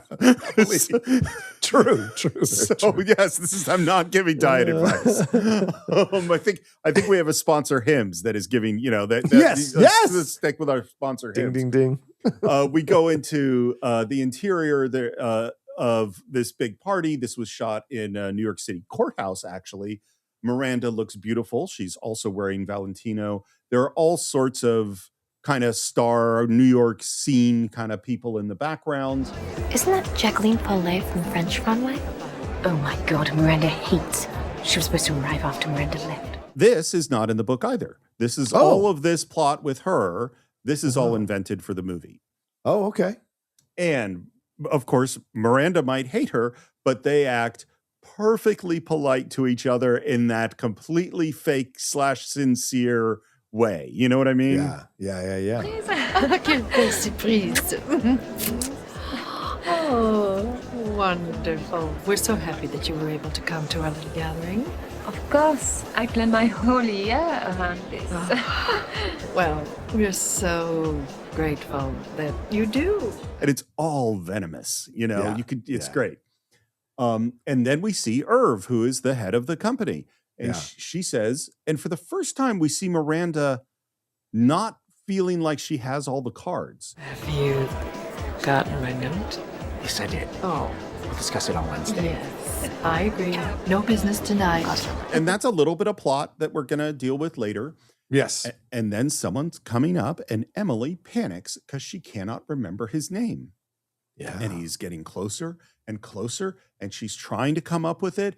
And right before he gets there, Andy leans in and says, It's Ambassador Franklin, and that's the woman that he left his wife for, Rebecca. And Andy steps back, and there's that look from Emily, which I think is like, thank you and shit. You know what I mean? Yeah. The next few minutes of the movie is the destruction of Emily, in essence, in the film. But ironically, making us care for Emily because she becomes vulnerable. She becomes someone who is legitimately losing things that she really wanted. And we're going to get to her getting hit by a car, just to underline that point. But her being sick comes out of nowhere. I don't believe that Emily would walk into Miranda's meeting and cough on her. I don't think she'd ever do that. But the film has to make Andy get into this position. So I don't think it's a strong decision, to be honest with you, but they do it this way so that Emily can be moved out, I agree with you. I actually think there were probably stronger ways. And like I said, I don't think Miranda would have Emily around that sick. I mean, that just seems Hell like no. There's no way that would happen.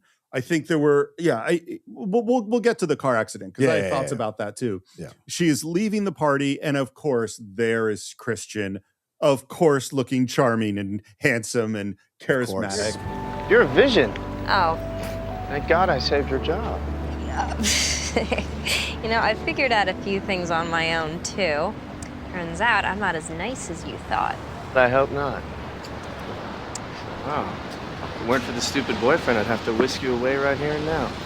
The openness about the boyfriend and his designs on Andy are something. Look, I'd love to judge Christian if I could, but I can't. I have, I have hit on women who have boyfriends and tried to seduce them out of those relationships. So I cannot judge the man.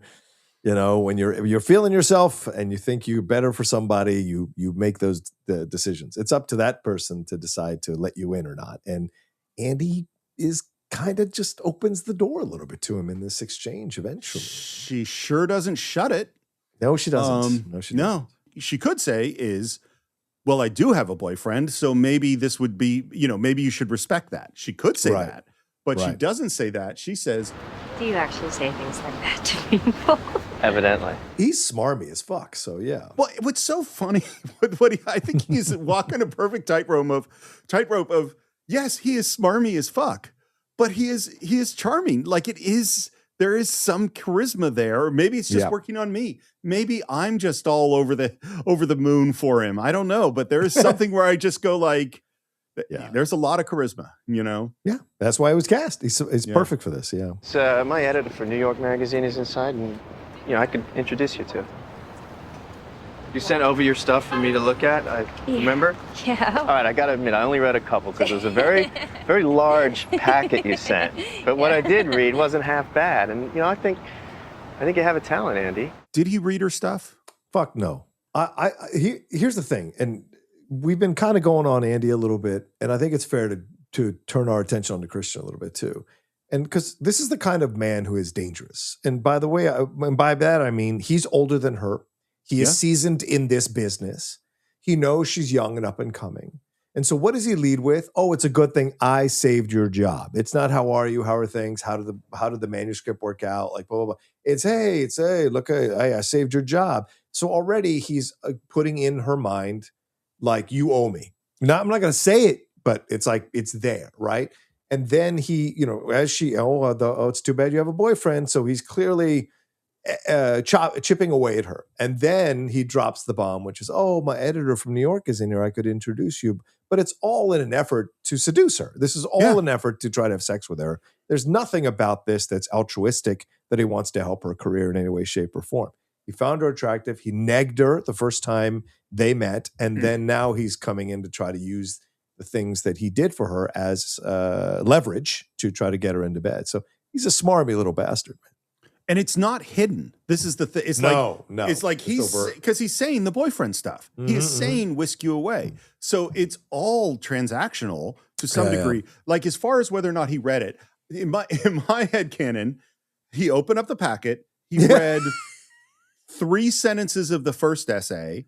Flipped through, read 2 sentences somewhere else, and went, and that's what he read. You know what I mean? Like he looked at some words, and this whole and that probably his New Yorker editor is in there. But the point is only to hold Andy for longer and to get drinks in her. That's the point. And whatever bait he can use to make that happen, that's what he's going to do. Yeah, 100%. But of course, if there were some super attractive, sexy woman who said, listen, Steven Spielberg, I read your screenplay. Steven Spielberg is inside. Do you want me to introduce you?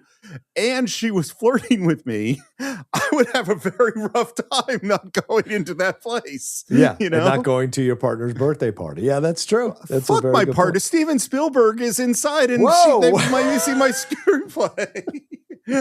Come on. Okay, yeah, I guess I could for one. No, I can't. I'm sorry, but I have to go. All right. And she leaves. So in this moment, she does show the character, but she is tempted. you know. She is tempted, yes. Of course. As you said, as anyone would be, yes. Yeah. She rushes to get home and, of course, enters the apartment with a single cupcake. She apparently missed the entire party.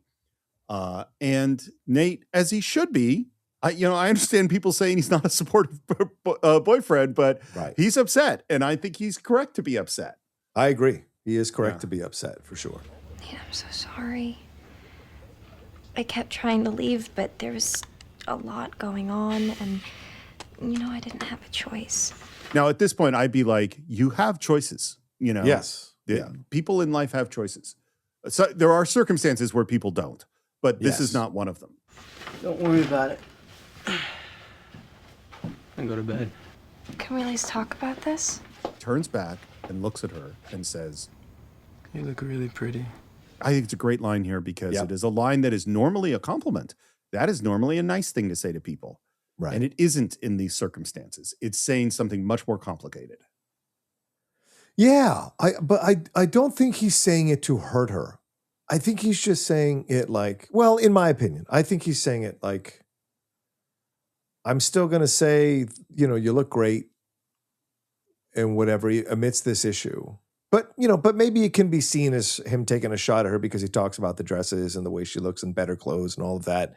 So maybe it is a shot. I just don't read it the way Adrian performs it. I don't read it as a petty shot at her. It's more a matter of like, you look pretty, like he's trying to compliment her, even in a place of like feeling hurt by her, But I don't know. Maybe other people. I think, to me, it exists in this very amorphous place, which is Yeah. she does look pretty.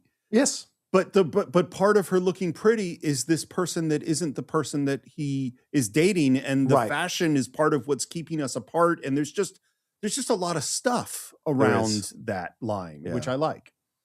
We are outside Miranda's house, and I think they purposely chose what is, in my mind, the most ridiculously fashion-y outfit for Andy. I mean, this is just where it's full on.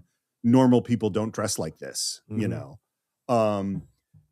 she obviously knows what she's doing now. She goes in the house, she puts the clothes away, she starts to put the book down, and we hear Andrea? Because Miranda wants to talk to her. And she walks down to talk to Miranda. And this, by the way, I believe is the first scene that Anne Hathaway shot with Meryl Streep. Oh, wow. And she was terrified. As you would be, which use it. It's perfect, for exactly. you. Yeah. She hands over the book, and Miranda says, Paris is the most important week of my entire year. I need the best possible team with me. That no longer includes Emily. And to Andy's credit, she actually argues. Miranda, Emily would die. Her whole life is about Paris. She hasn't eaten in weeks. I can't do that, Miranda. I can't. Yeah, I mean, you could judge her harshly, but this is a young girl in her 20s in a situation like this against a powerful woman like this.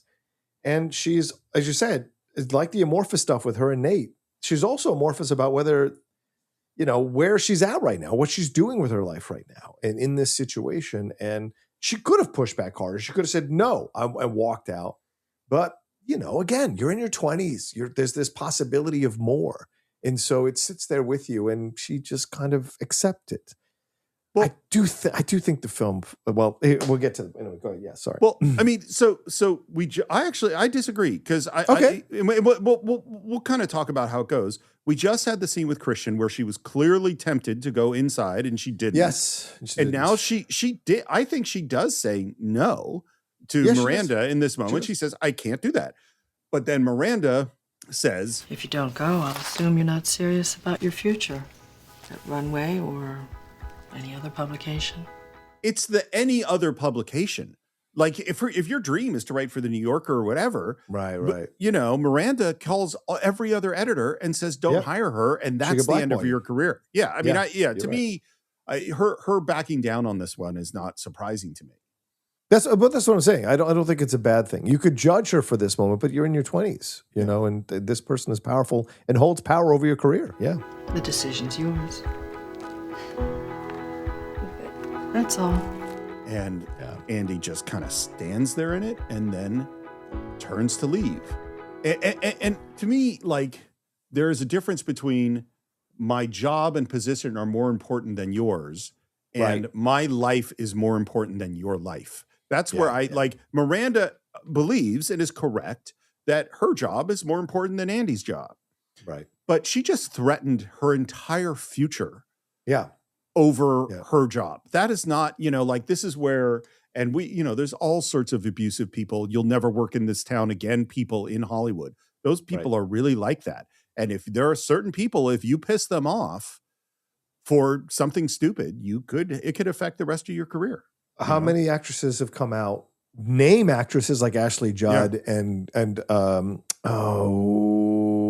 Sorvino, who come out and said how Weinstein essentially, because they wouldn't sleep with him, blackballed them and got the because at the time Weinstein had a shit ton of power, and if you wanted to work with Weinstein or any other actors that might have been connected to Weinstein or directors, like you would have to acquiesce. You didn't have to, but you did. You acquiesced this kind of stuff. So yes, it happens. You're absolutely right. You're absolutely right, man. Andy is out walking. We're doing the sad walk in the city as you think about serious things. The Billy Crystal. We're back in the office. Miranda enters looking fabulous as always, dumps her stuff on the desk, and then comes back and says, Andrea, don't forget to tell Emily. Do it now. So not only does she have to but she's the one who has to tell her. And what's important to notice here is that she dumps her clothes on Emily's desk, not Andrea's desk. So she's essentially said, you are my number one now. Emily is number two. Just in that moment. And you're right. Then she puts it on Andrea to call Emily and tell her she's not going to do it. Yeah. Yeah. It's just, it's a wonderful combo of cowardice and cruelty. Yes. Like, I don't want to have this confrontation, and I can make other people doubly suffer. Fantastic. Yeah. So she picks up the phone to call Emily, is saying, don't pick up. And of course, Emily picks up. Have you ever made a call like that? I have made a call like that. 100%. Let me go to voicemail. Let me go to voicemail, please. I'd be so much better off if I actually don't have to talk to this person right now. Totally. Emily, when you come in, there's something I have to talk to you about. Well, I hope it's not another Miranda problem. Not exactly. Well, good, because I've got so much to deal with before I go. I swear to God. And then she gets hit by a car, as you said. And what I realized is there is a car accident in Whiplash right around this, where he's rushing around that changes everything. I honestly think I don't like this car accident. I agree with you 100%. Yeah. I think you've just you made this you introduced this horrible thing of, oh shit, Andy's gonna have to tell Emily. And then you just kind of made it go away by having this ridiculous car accident. Like I don't get it. Yeah, I agree. And I think it's a bit of a cop-out because then now it's like she can't go because she has a broken leg and all this kind of stuff. Whereas if there was more of a confrontation and then you had to work with this person in the office, there's much more richness of material to play with there in terms of conflict and emotion. But this is a way that, again, I think the film does an excellent job of humanizing Emily over these last few minutes, because things are being taken away from her and they put her into a car accident, which is why turning her into the villain in Devil Wears Prada 2 was fucking stupid. I'm sorry. I just wanted to say that and get that off my chest, because she's not a bad person. She wants things in life. She wants to achieve things in life. And here in this situation, things are taken away from her. And so, she's heartbroken about the whole situation. But Emily Blunt is so funny playing these beats. Oh my God. She's so funny. Great. Playing the beats and playing the comedic beats and the hurt at the same time is great. And she's a fantastic actress. And by the way, one of the things that's going on is that she's eating her hospital food, and there's like the little thing of pudding, and of course there's bread. The bread. And which we'll get to, and when they because you're the prop person, your job is to A, bring food, when there's food in the script, and B, we have to know if it's edible, which is something I screwed up once on the assistants, because I said, no, don't worry, the actor won't need to eat this. And so he sprayed it with something. Oh. And then the actor wanted to eat it. Anyway, this is things you go on. Well, what went on here was the prop guy brings a bunch of food, and the director's like, no, I want hospital looking food. This doesn't look like typical hospital food. And they went, well, we're literally shooting in a hospital in New York. Run down to the cafeteria. None of the food looks like hospital food. Like they didn't, it all looked nice. And so then they had to run out to like the Dwayne Reed or whatever to find a little thing of pudding, because it was very important to the director that we have that little cup of pudding. This is what making movies is like. I don't care if she was going to fire you or beat you with a red hot poker. You should have said no. Emily, I didn't have a choice. Oh, you know how she is. Please, that is a pathetic excuse. No, it's not a pathetic excuse. I mean, Emily of all people knows how Miranda is. You don't have a choice, you know. Right, but you're not rational in those moments because something's been taken away from you. But you know, like it's a good scene in how they laid it out. Yeah. And then she lays on what we've been kind of talking about this whole time. Face it, Andy. You sold your soul the day you put on that first pair of Jimmy Choos. I saw it. And do you know what really just kills me about this whole thing? It's the clothes that you're gonna get. I mean, you don't deserve them. You eat carbs, for Christ's sake. And as she says that, she's eating bread, which is fantastic. Yeah, this is great. But I like that she doesn't let her off the hook. I like that she doesn't let her off the hook because Andy's trying to do that thing that people do. Like, oh, I didn't, I couldn't. And she's like, no, you could have done it. You didn't want to. And I think that's a fair place for her to be in. Is it realistic? No, because she threatened her career, but it's a fair place for Emily to be in for sure. Can you imagine if for some work thing you got tickets to like locker room time at the Super Bowl or the NBA Finals or something like that, and at the last minute you couldn't go and they had to send Mike Vogel? It's true.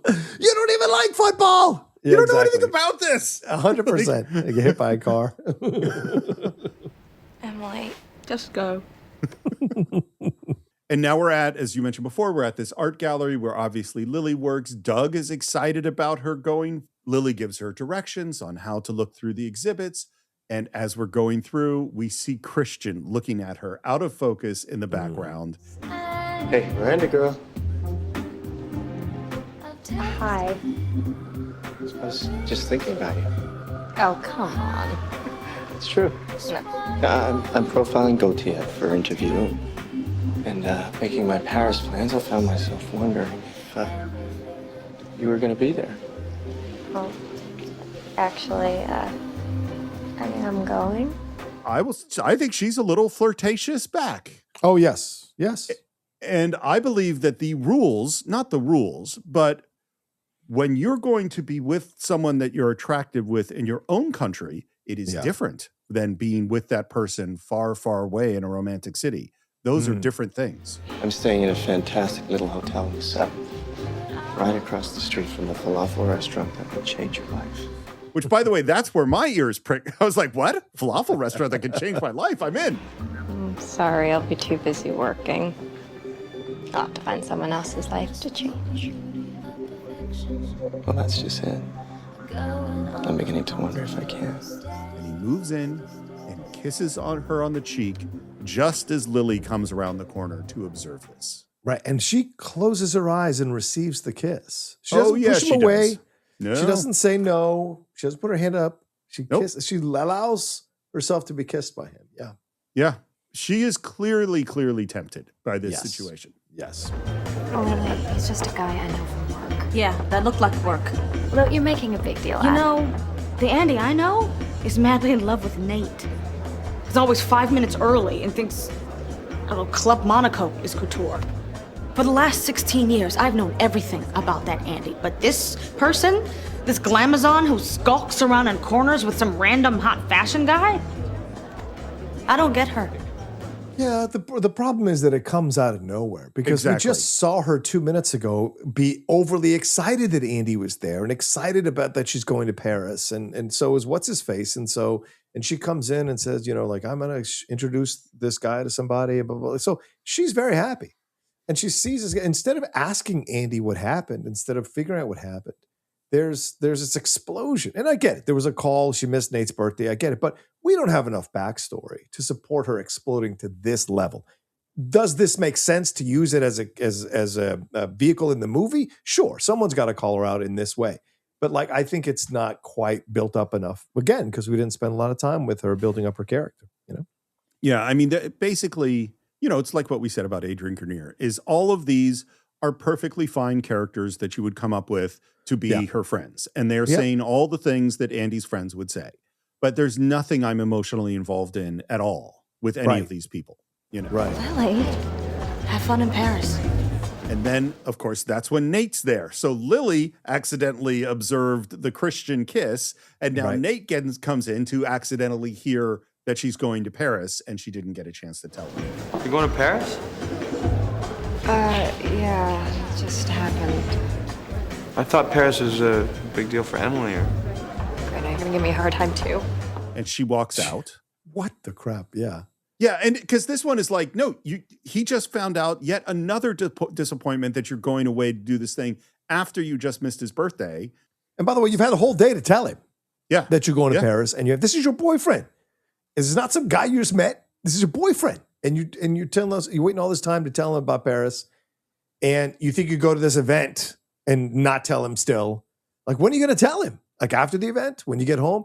So the way he finds out, instead of having a self-conscious, she becomes victim. She goes victim and goes, oh, great, you're going to give me a hard time too. It's like, what the fuck? And then, he storms out after her to try to see what's going on.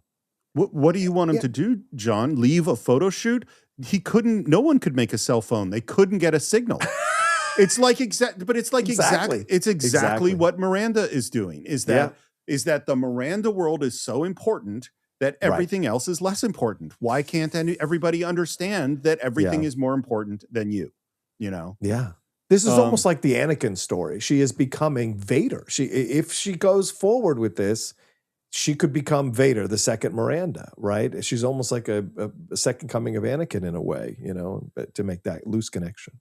Except what I would say, I actually think if Devil Wears Prada 2 had been toying with that would have been interesting. Oh, agreed. Because there's nothing in Anne Hathaway that actually makes me think that she's capable of being Miranda. I mean, I don't think that. Yeah, because she never shows a ton of skill or genius or decisiveness or you know what I mean. Kind of stuff. Oh, fair point. Fair point. I don't see anything in her that makes her.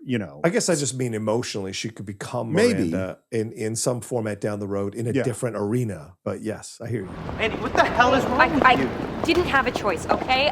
Miranda asked me and I couldn't say no. I know, that's your answer for everything lately. I didn't have a choice. Like, this job was forced on you. Like, you don't make these decisions yourself. It's fair call out.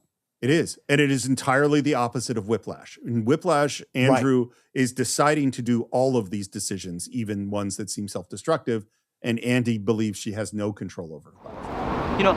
I wouldn't care if you were out there pole dancing all night, as long as you did it with a little integrity. You used to say this was just a job. You used to make fun of the runway girls. What happened? Now you've become one of them. This feels a little bit like Mean Girls. When What's-Her-Face calls out Lindsay Lohan and says, you've become a plastic. You were against them and you were joining them to destroy them, but you've become one now because of the things that you're doing, And so I think there's a little element of that here in this scene. That's absurd. That's okay, that's fine. Just own up to it. And then we can stop pretending like we have anything in common anymore. That is such I'm not saying I want to break up with you, but I'm pretty much saying our relationship is over. Yeah. You don't mean that. No, I do. Well, maybe this trip is coming at a good time. Maybe we should take a break. And then she realizes what she said and has the moment of call him back. Nate. And then, of course, her phone rings. And they stare at each other for a moment. And then she says, I'm sorry. Just 1 second.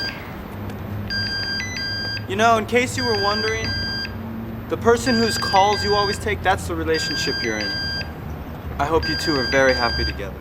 That line is, as you said, Steve, such a great line, but it gives us a little bit of background that we haven't seen in the movie. How many times has she ignored Nate's calls? How many times has she not picked up when Nate is needed her or whatever, because of her commitment to Miranda and this job?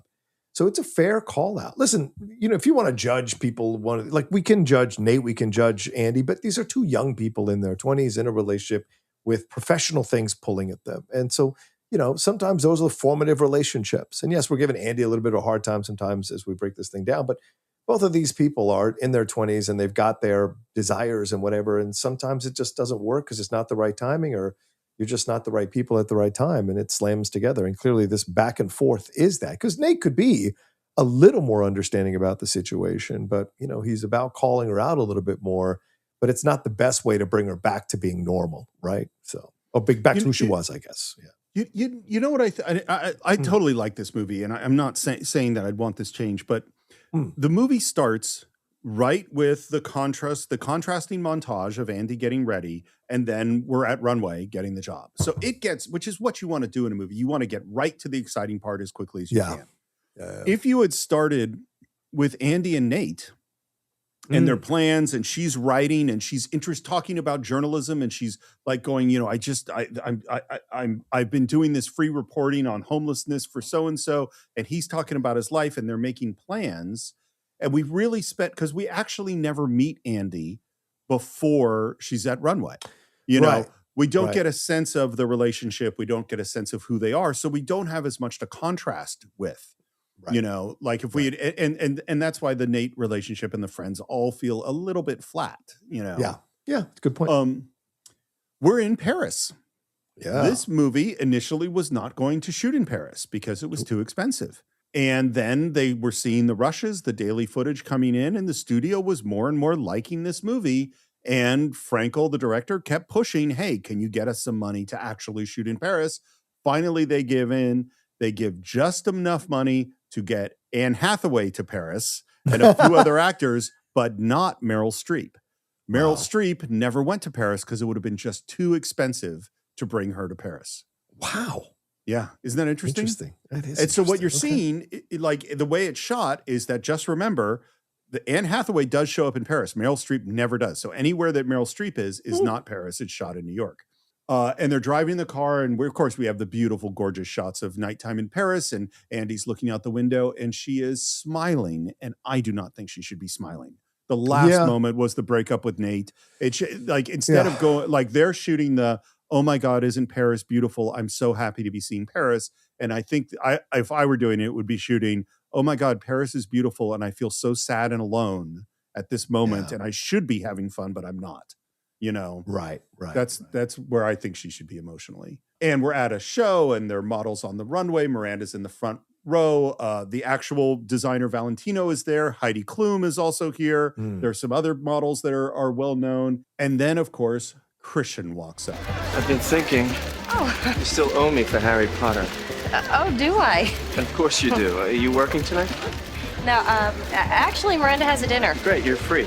Oh, but there is the problem of le boyfriend. I mean, it is shameless. It really is. Yeah. Wait, don't tell me the boyfriend non plus? Just sweet, très désolé. No, you're so full of it. You're not désolé at all. No, not even a little. What time should I pick you up? So now they're going out to dinner, and there is no boyfriend. Yeah. This is a date. Like, 100%. She doesn't say no. No. And she's flirting with him. Yeah, she's flirting with him. And again, this is where I go, like, if I had just gone on a break, we're on a break with my girlfriend, and I'm in another country, and a beautiful, charming, attractive person is flirting with me, I would be very, very, very, very, very tempted. Yeah.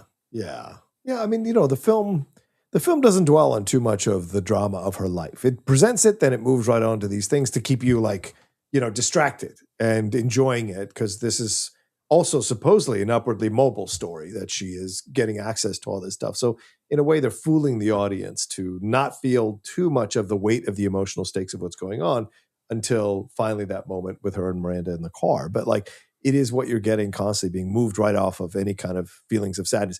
It's like a radio station. They'll play a sad song, and right after they play a sad song, it's 2 or 3 upbeat songs, right? They're always doing that so you don't get too deep into the sadness. So I get why they do it, but you're right. It's not honoring a lot of the emotional stakes that they present in the movie. The next scene kind of undercuts the fact that she should be sad by showing her being happy and flirting with Christian, which isn't something you want to see necessarily. Well, the thing too is, though, this is also a fantasy movie. I mean, this is a movie, yes, of course. And so of course, there are all sorts of people that want him to sleep with her to sleep with Christian. Right. Like he is a hot guy who is charming and romantic in Paris. Like there are all sorts of people. They're going, you're in the beautiful clothes, in the beautiful places, beautiful people, and sleeping with the beautiful men. Like it sounds great. The next moment is a complete contrast. It's like your radio station. We just had our flirty moment, and now we are definitely getting the sad song. Because we enter in an absolutely fabulous hotel room. As I mentioned, the St. Regis Hotel was hugely helpful to them. This is the presidential suite at the St. Regis Hotel. If ever you want to stay there, I'm sure it's very reasonably priced. Sure. And she walks in, and there is Miranda in a robe with no makeup on, just looking entirely wrecked. And of course, this was Meryl Streep's idea. She insisted on no makeup. And Andy is stunned by her appearance. You know, that is a shocking thing to see. No one has ever seen Miranda like this. We need to go over the seating chart for the luncheon. Okay. Yeah, sure. I have it right here. By all means, move at a glacial pace. You know how that thrills me. And the reason that Andy was hesitating was because Miranda looks so wrecked, you know? Yes. And again, Meryl Streep is so great in what she does in this scene. First of all, we need to move Snoop Dogg to my table. But your table's full. Stephen isn't coming. Oh, Stephen is... So I don't need to fetch Stephen from the airport tomorrow? Well, if you speak to him and he decides to rethink the divorce, then yes, fetch away. What's so fascinating, I think, about, and all of this is Meryl Streep pushing for more stuff, you know? And what's interesting, now I don't like Miranda, but I feel genuinely bad for her in this scene, you know?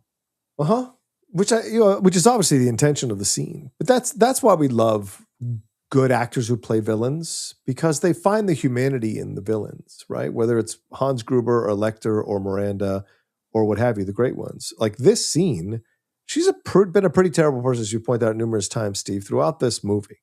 But in this scene, because we're human beings, those of us who are capable of empathy, and we've kind of been fascinated by her as a character because Meryl Streep's an amazing actress and brought it to life, we are now like kind of invested in her pain, in her sadness, in all this. And we had seen that one scene where she was kind of like, she was the submissive to Stephen's dominant in that scene at the top of the staircase. So we know there's been trouble in the dynamics of their relationship. So seeing her like this, plus the makeup, which is very smart of Meryl to ask for that, it immediately makes us care for her, even though she's been pretty shitty to everybody around her the whole time.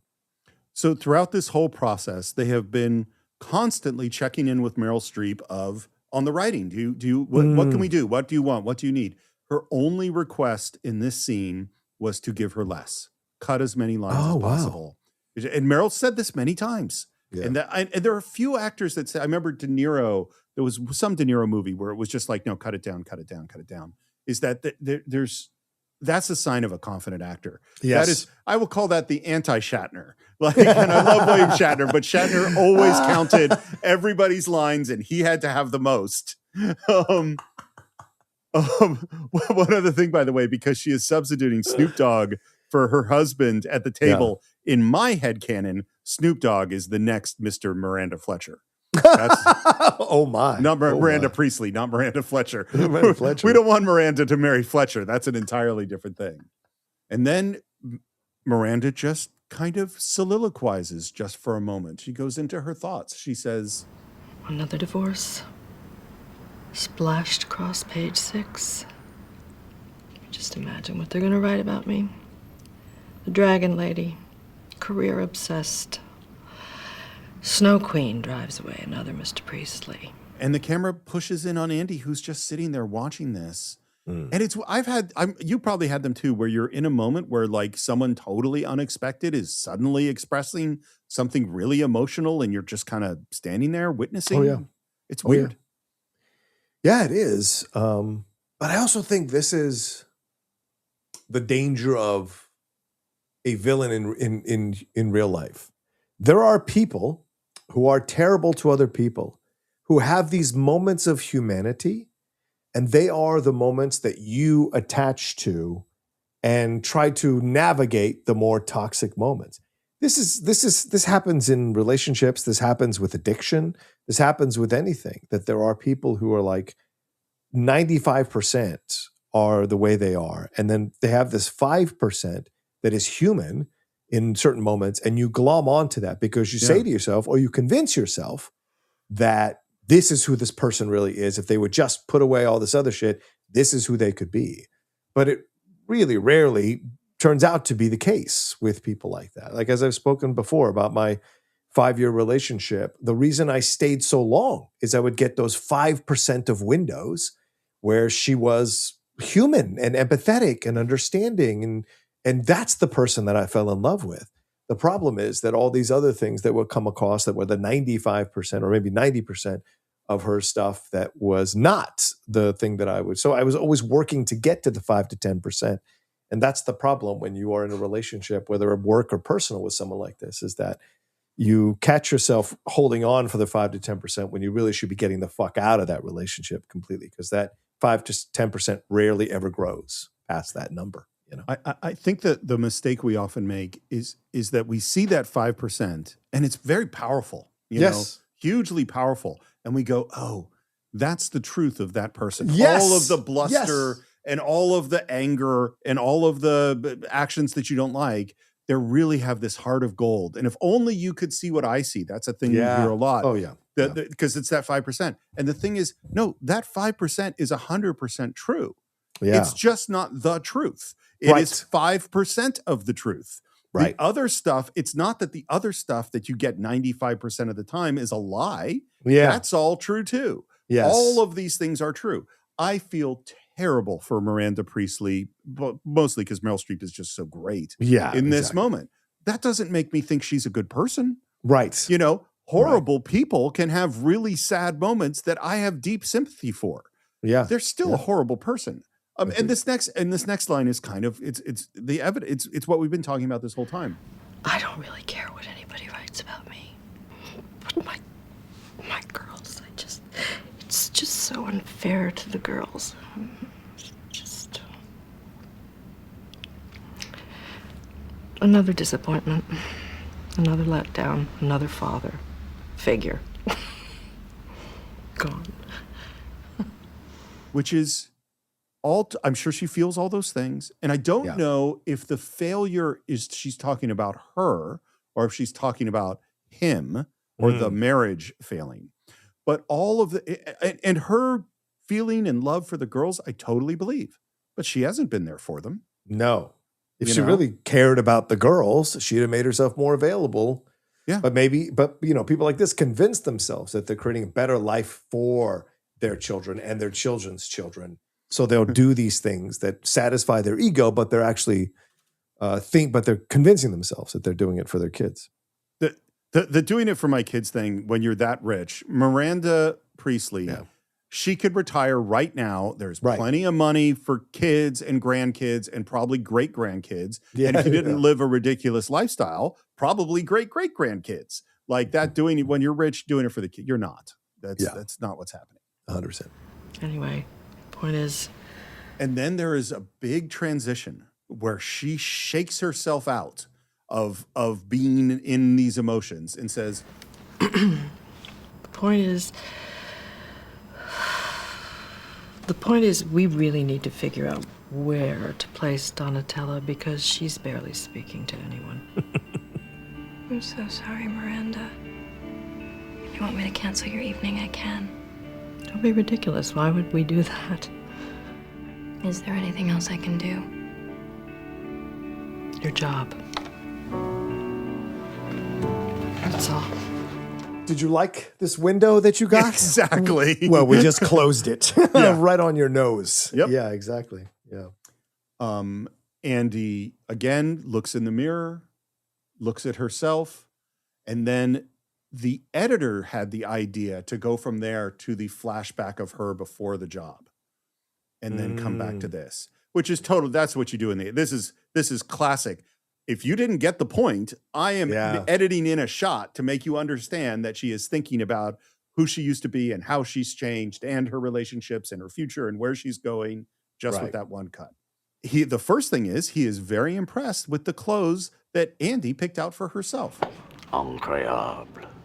Yeah. It's really just, no, it's, Yeah? no. Okay, good. Gorgeous. Really, I think that my work here is done.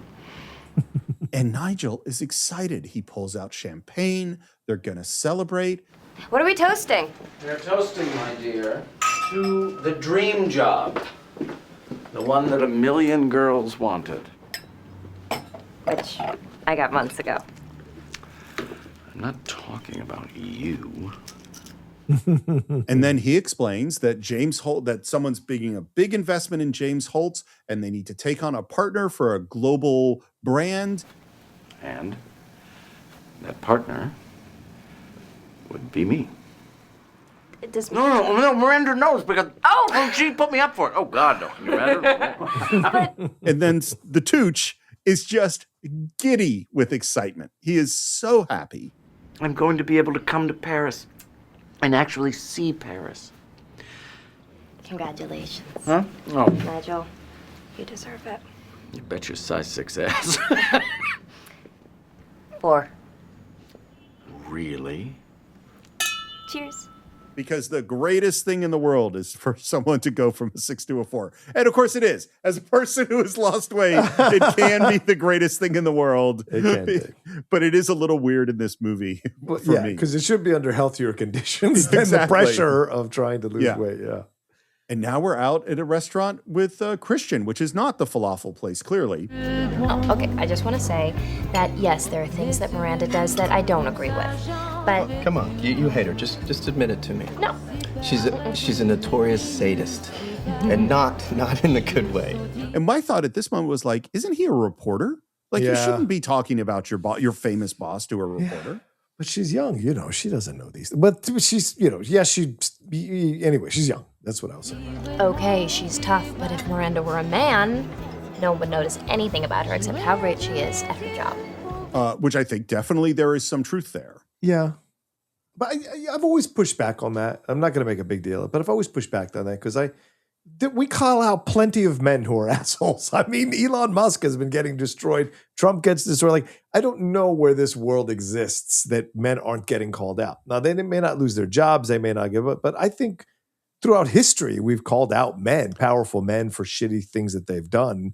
So I don't know necessarily. But I think the angle is more, if I'm going to be analyzing this correctly, is that it's just that powerful men get away with it. And certainly that was the case with Weinstein for a lot of years until he finally got snagged, I mean, I think powerful men were getting away with and not getting called out, particularly if you go back, like you watch Mad Men, they're not getting called out for all the horrible behavior. I mean, there's so many stories throughout. I was on social media and there was a Larry King interview with Shirley Temple. Yeah. And where Shirley Temple was talking about studio heads exposing themselves to her when she was 12. Right.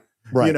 Right. Like, so, but I agree with you. It's like, well, I think we should call the whole thing out. Yes. Is that like Ellen is, should be praised for being the first woman to come out as openly gay on TV. She did an amazing, one of the most successful daytime talk shows of all time. And she gets credit for that. Yep. And if all the stories about Ellen's behavior on that talk show are true, then she serves just as much condemnation for that behavior. You know, like 100%. Nobody gets free passes as far as I'm concerned, men or women. And but yes, I am sure Miranda had it harder coming up. Yes. And that's certainly true. You, my friend, are crossing over to the dark side. I resent that. You shouldn't. It's sexy. Sexy. Really? I mean, and now we're at this is in Paris. So both of them are in Paris. Beautiful Paris nightlife scenes. We see Notre Dame in the background. It's obvious that she's a little bit drunk. Yeah. I'm lost. Yeah, don't worry. I know this city like the back of my hand. It's my favorite place in the whole world. Gertrude Stein once said, "America is my country, and Paris is my hometown." I'm so happy I know nobody who speaks like this. I would probably just laugh and walk away from that person. I've been around some people who throw lines around like this around. Oh. Well, and she feels the same way. What do you do? Do you just write stuff like that down and then file it away to use in us girls? Exactly. Yeah, exactly. And then she swirls around the lamppost right into a kiss. Yeah. Which she obviously enjoys at first, then tries to say no, that it's too soon, and he immediately kisses her again, and she says, I've had too much wine and my hearing, vision, judgment's impaired. No, I barely know you. I'm in a strange city. I am out of excuses. Thank God. there was a big debate on the movie set about whether on the movie about whether or not she should actually sleep with Christian. That was they went back and forth a bunch. By the way, in the book, and I don't honestly remember all the details, but Christian is so much more of a manipulative jerk. Like he gets her invited to a specific party, like calls Miranda to get her at a specific party that ends up being at his parents' house, and he gets her drunk. And then like there's all, I mean, I don't remember all of it, but he is way more, I think in this movie, he's sort of, he's obviously smarmy, but he's like riding the edge of charming enough that like, and in the book, he's not, in my opinion. Right. It's the next morning. The camera moves in. Of course, she's still in bed, looks around, looks at her watch, realizes she's late, jumps up, rushing, and knocks over a magazine cover mock-up that is of Runway. Yeah. I think this is a really bizarre plant, but it gets us to the thing we need to get to. Yeah, I don't disagree with you. Yeah. The coincidence here is it just happens to be here, and he just happens to be the person. It's just very, but okay. What the hell is this? What does it look like? It's a mock-up. Of? Of what American Runway will look like when Jacqueline Follet is the new editor-in-chief. They're replacing Miranda? Yeah. And she's bringing me in to run all the editorial content. Which A is Andy's job in Devil Wears Prada 2, and B, yeah, I don't believe any of this. It just seems like way too much of a coincidence. And now Andy is Team Miranda. Miranda will be devastated. Her whole life is about Runway. He can't do that to her. And I get it too, because the last time she saw Miranda was, Miranda just found out she's getting divorced. Right. So it's about taking care of her as, human to human. Yeah, exactly. And she has no idea. She's a big girl. She'll be fine. Shh. I have to go. Andy, it's done. Baby, it's done. I'm not your baby. I hate that fabricated moment of empowerment. It was like, And my guess is a ton of people loved it and cheered in the theater and thought it was great. I think this whole thing is a bit contrived to get to where we're trying to get to. I agree. Because I don't think he'd call her baby either. You know what I'm saying? I know he's smarmy and all of that, but I just don't think he'd say that to set up that line. But whatever. And it's like it all gets weird if like, so you're chosen to pursue the assistant to the person who's is about to get fired, and you're part of some coup to take over this. It's all just a lot of stuff you're all trying to fit in here. Well, this is the thing you talk about all the time, right, Steve? You can't make your character stupid. Christian is not a stupid man. He may be smart, he may be creepy, maybe all these kinds of things. No, he's very smart. Yeah. Right. This isn't his first rodeo with a young girl. Like, he's not going to betray something stupid like this and have that information out there that she could use in some way, right? So it just doesn't make sense. But so now Andy is determined to warn Miranda of this big thing so it doesn't get sprung on her. She even runs into the suite and making noise, the opposite of what she's supposed to do. Yes. Oh, hello. Mr. Ravitz, I'm so sorry to bother you, but I was wondering... You completely lost your mind. I need to talk to you. Do not disturb me again. But, it's just... So she is not engaging in this at all. No. Even though she obviously already does know. Like, I don't understand why she doesn't say, yeah, I know, don't worry about it. Like, that would be so... But it's you want to have that dramatic moment of the speech. Yeah, exactly, yeah. Miranda Priestly is the finest possible guardian of that beacon. setting a standard that inspires people across the globe. Ladies and gentlemen, I give you Miranda Priestly. And everyone applauds. Nigel comes down and sits near Andy at her table. And she says, thank you. She honors James Holt. And they cut to, this is where the editor's doing a great job, because they cut to Andy. And Andy, I think, is thinking, is she going to talk about the divorce at this moment? Or is she going to talk about Nigel? Like, what is she going to talk about? And then they cut to Stanley Tucci, because you're thinking that Stanley thinks that she's making the announcement about his big job with James Holt. That's why the editor is making these specific cuts. As many of you know, recently Massimo Cortellone has agreed to finance the expansion of the James Holt label, transforming the work of this visionary artist into a global brand, which is really an exciting enterprise. And again, we cut to Nigel, super excited. And then they cut to James Holt, whose reaction as Nigel looks at him is odd. You know, he's not giving back exactly what you would expect. And so, it should come as no surprise that when the time came for James to choose the new president of James Holt International, he chose from within the Runway family. And we're all going, Nigel! Nigel is smiling. And it's my great happiness today to announce to you all that that person is my friend and longtime esteemed colleague, Jacqueline Follet. It's brutal. It's just terrible. And Miranda could have told Nigel ahead of time. Oh, 100%. It's not just you're torturing the one person you have been nice to and shown respect to throughout the entire movie, but you're doing it in public. I mean, it's just absolutely terrible. And Andy turns to Nigel, who says among the saddest words in any movie I can think of. When the time is right, she'll pay me back. You sure about that? No. But I hope for the best. I have to. That is so fucking sad. I know, it's but in a quiet way, it's also like you respect him so much because he can take it on the chin and still stay standing. And not a lot of people can. And I kind of love him for that. I know both of these movies are very female-centric, female-based movies, but I love Nigel in both of the movies. This is the one storyline I think that they get right overall, and the performance of Tucci here is great. And this is why you cast well. To have this moment when he is like going through these emotions, he doesn't overdo it. He is in a public place, so he has to kind of show you these things, but in a quiet way, and it's all there.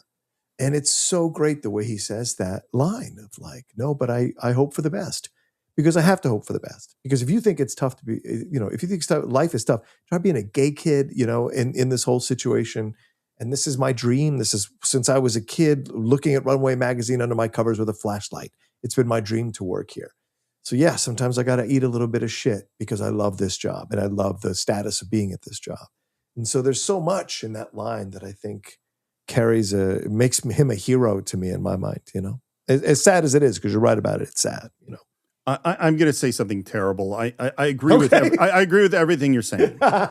But as I've said, and they've both passed away now, that my father-in-law was an alcoholic who could be kind of vocally abusive sometimes and was a very difficult person. And I remember years and years ago that when I first really met Karen's aunt and uncle and cousins and family in New Jersey, we were sitting around the dinner table and the subject of my mother-in-law, Donna, came up and everyone said, oh, Donna is a saint. Donna's going straight to heaven. To put up with Franklin all those years and take care of him, Donna's going straight to heaven. And they said this, like everyone agreed. And I remember as years went on, years later, and I started to understand codependency much better. And I went, no, Donna is the enabler.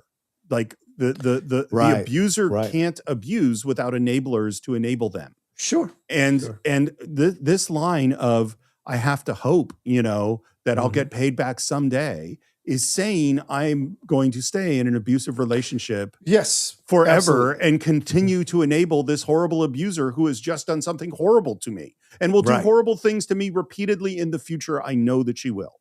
You're not wrong. You're not wrong. You're not wrong. Yeah. With this huge, massive moment of Nigel having his dreams crushed right in front of Andy, I wanted to go back to something I'd said at the very beginning, which I think this movie is a really good movie for understanding what an adapted screenplay really has to do. So I just kind of want to go over all the stuff that this is the climactic emotional moment of the movie, right? And I want to go over all the stuff that kind of got us here quickly. So the first thing is Nigel himself. There is a character named Nigel in the book, but really this Nigel is both a composite and becomes Andy's best friend. That's all really created in the movie. Emily, her whole arc in terms of where she wants to go, yes, she wants to go to Paris in the book, but it isn't this setup that happens where Emily gets sick. That's not in the book. I believe what's in the book is that it's actually Christian that gets her to Paris. So there is no betrayal of Emily.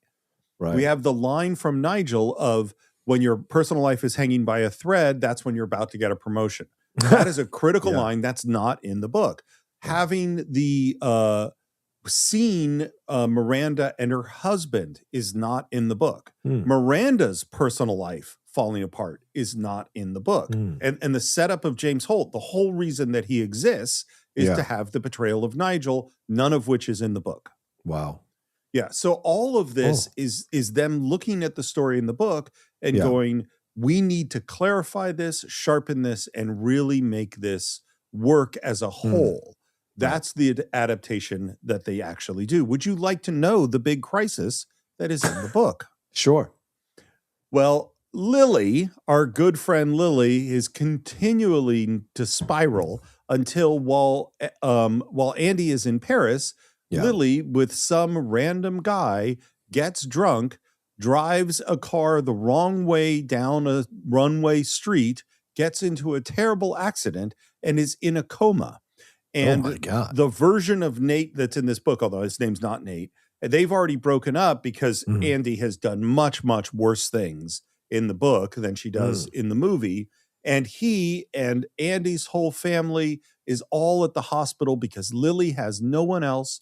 She is Andy's best friend, and Andy is trying to make the decision of whether or not to fly back to be with her friend who might die any minute. That's what's going on in the book.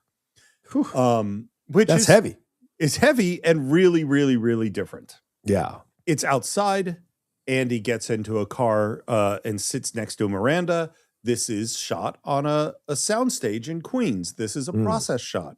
John, do you have any guesses about what famous film where two people have an important scene in the back of a car that is clearly a process shot that the director was thinking of? Maybe On the Waterfront? He was 100% thinking of On the Waterfront, and I had complete faith that you would pick that one out. You thought I didn't know.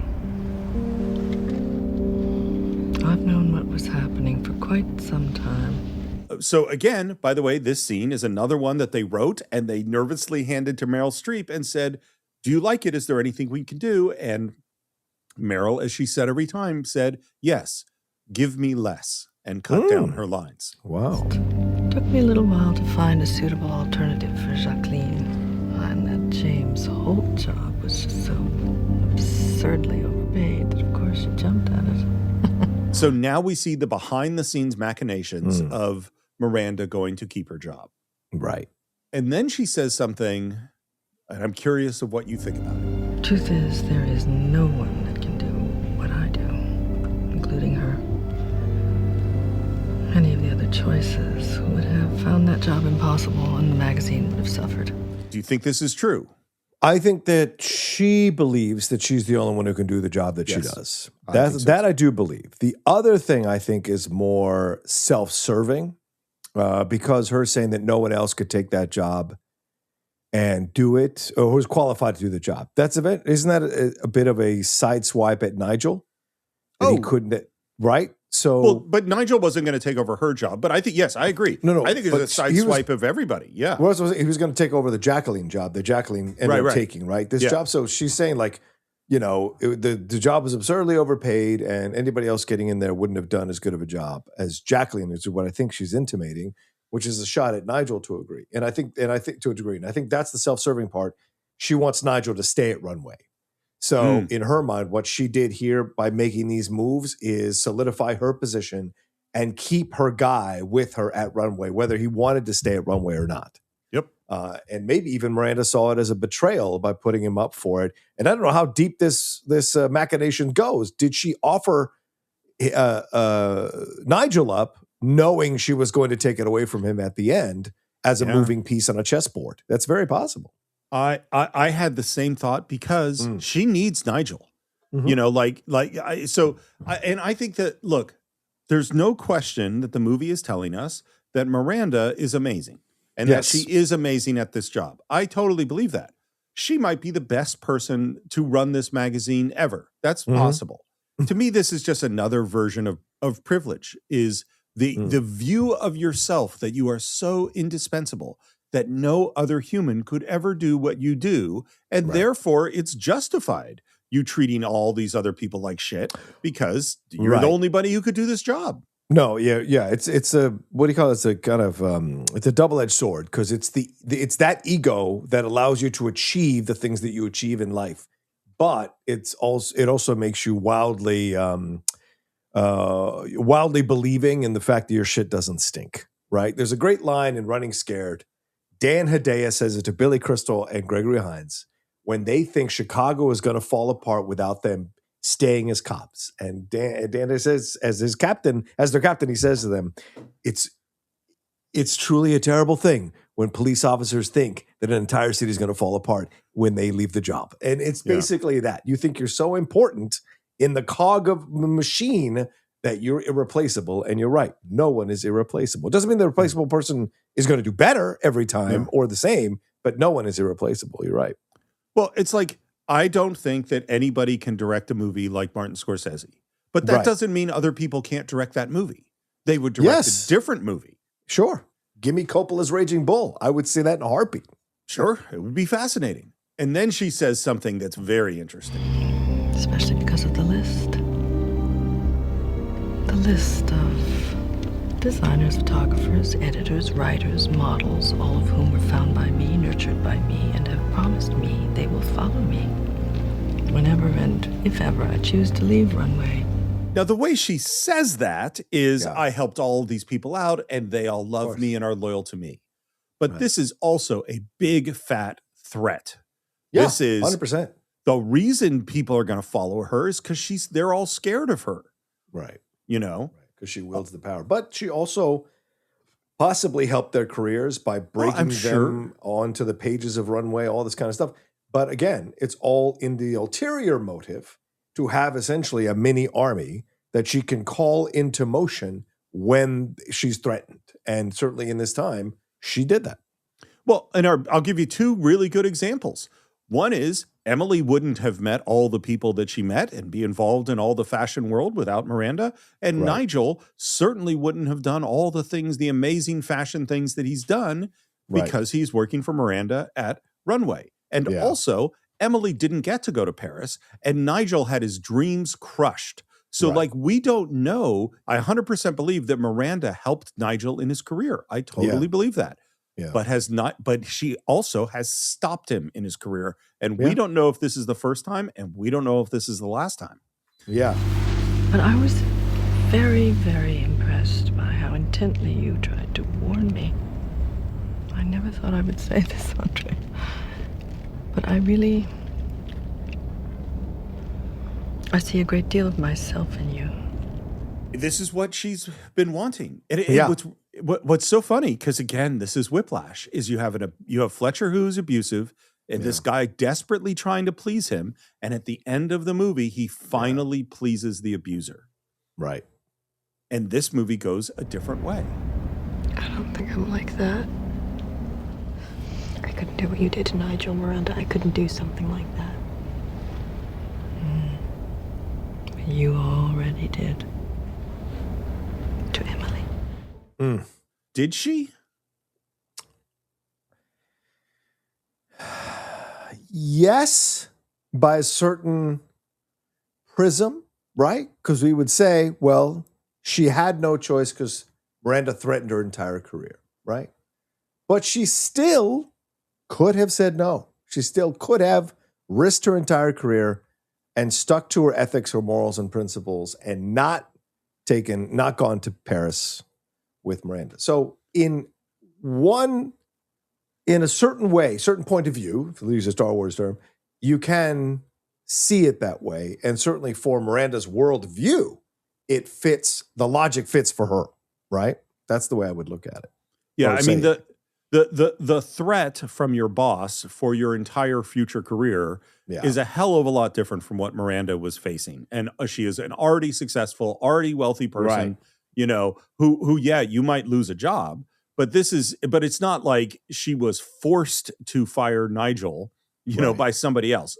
Miranda told her to do it. The other thing, and this is why I think the car accident is a mistake, is Emily getting hit by a cab meant that Andy never really did have to say to her, yes, you can't go to Paris. I agree with you. It's such a cop-out narratively. Yeah. Yeah, because if it had been like they started to argue and Emily is upset and she treats Andy disrespectfully and Andy goes, you know what? Too bad. Yeah, I'm going to Paris. Like if she was kind of mean to Right. Emily in some way, then we might have regret in this moment over how she handled it or something. But I don't think that really exists. No, that was different. I didn't have a choice. Oh, no, you chose. You chose to get ahead.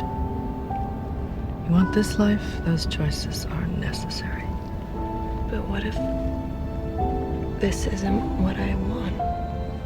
I mean, what if I don't want to live the way you live? And then, and again, because Meryl Streep is so great, and I think this is a perfect thing to say that I totally, totally disagree with, which she says, Oh, don't be ridiculous, Andrea. Everybody wants this. and of course I don't.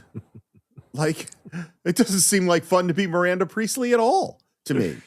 Right. But I think what she's saying is, of course, to achieve the status that they have, which I think a lot of people do want to have that status. Well, and that's what Miranda wants. Yes, 100%. That's the question I wanted to ask you when we finish this scene. Why is Miranda fighting so hard to keep this job that clearly Irv wants to give to someone else? Couldn't she go and be the CEO of another magazine or another company or something, or even make even more money, elevating to the next level? What is it about this that offers her the ego stroke and prestige that she literally holds on to until we get to the sequel for 20 more years? So what is it about this job that she so desperately angles to try and keep? Instead of making them come to her, why does she want to fight for it? It's interesting. It's funny. I know I mentioned that I'm reading my sixth Steve Jobs biography. Yeah. Apple never left Steve Jobs' brain.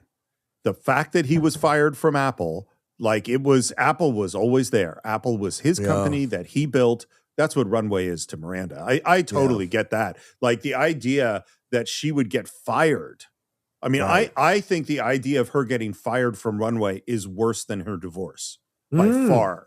Oh yeah, I would agree with that for sure. Yeah, yeah. That's humiliating and terrible. And Runway is, because she is Runway in her mind. That is who she is. Yeah, that's a good point.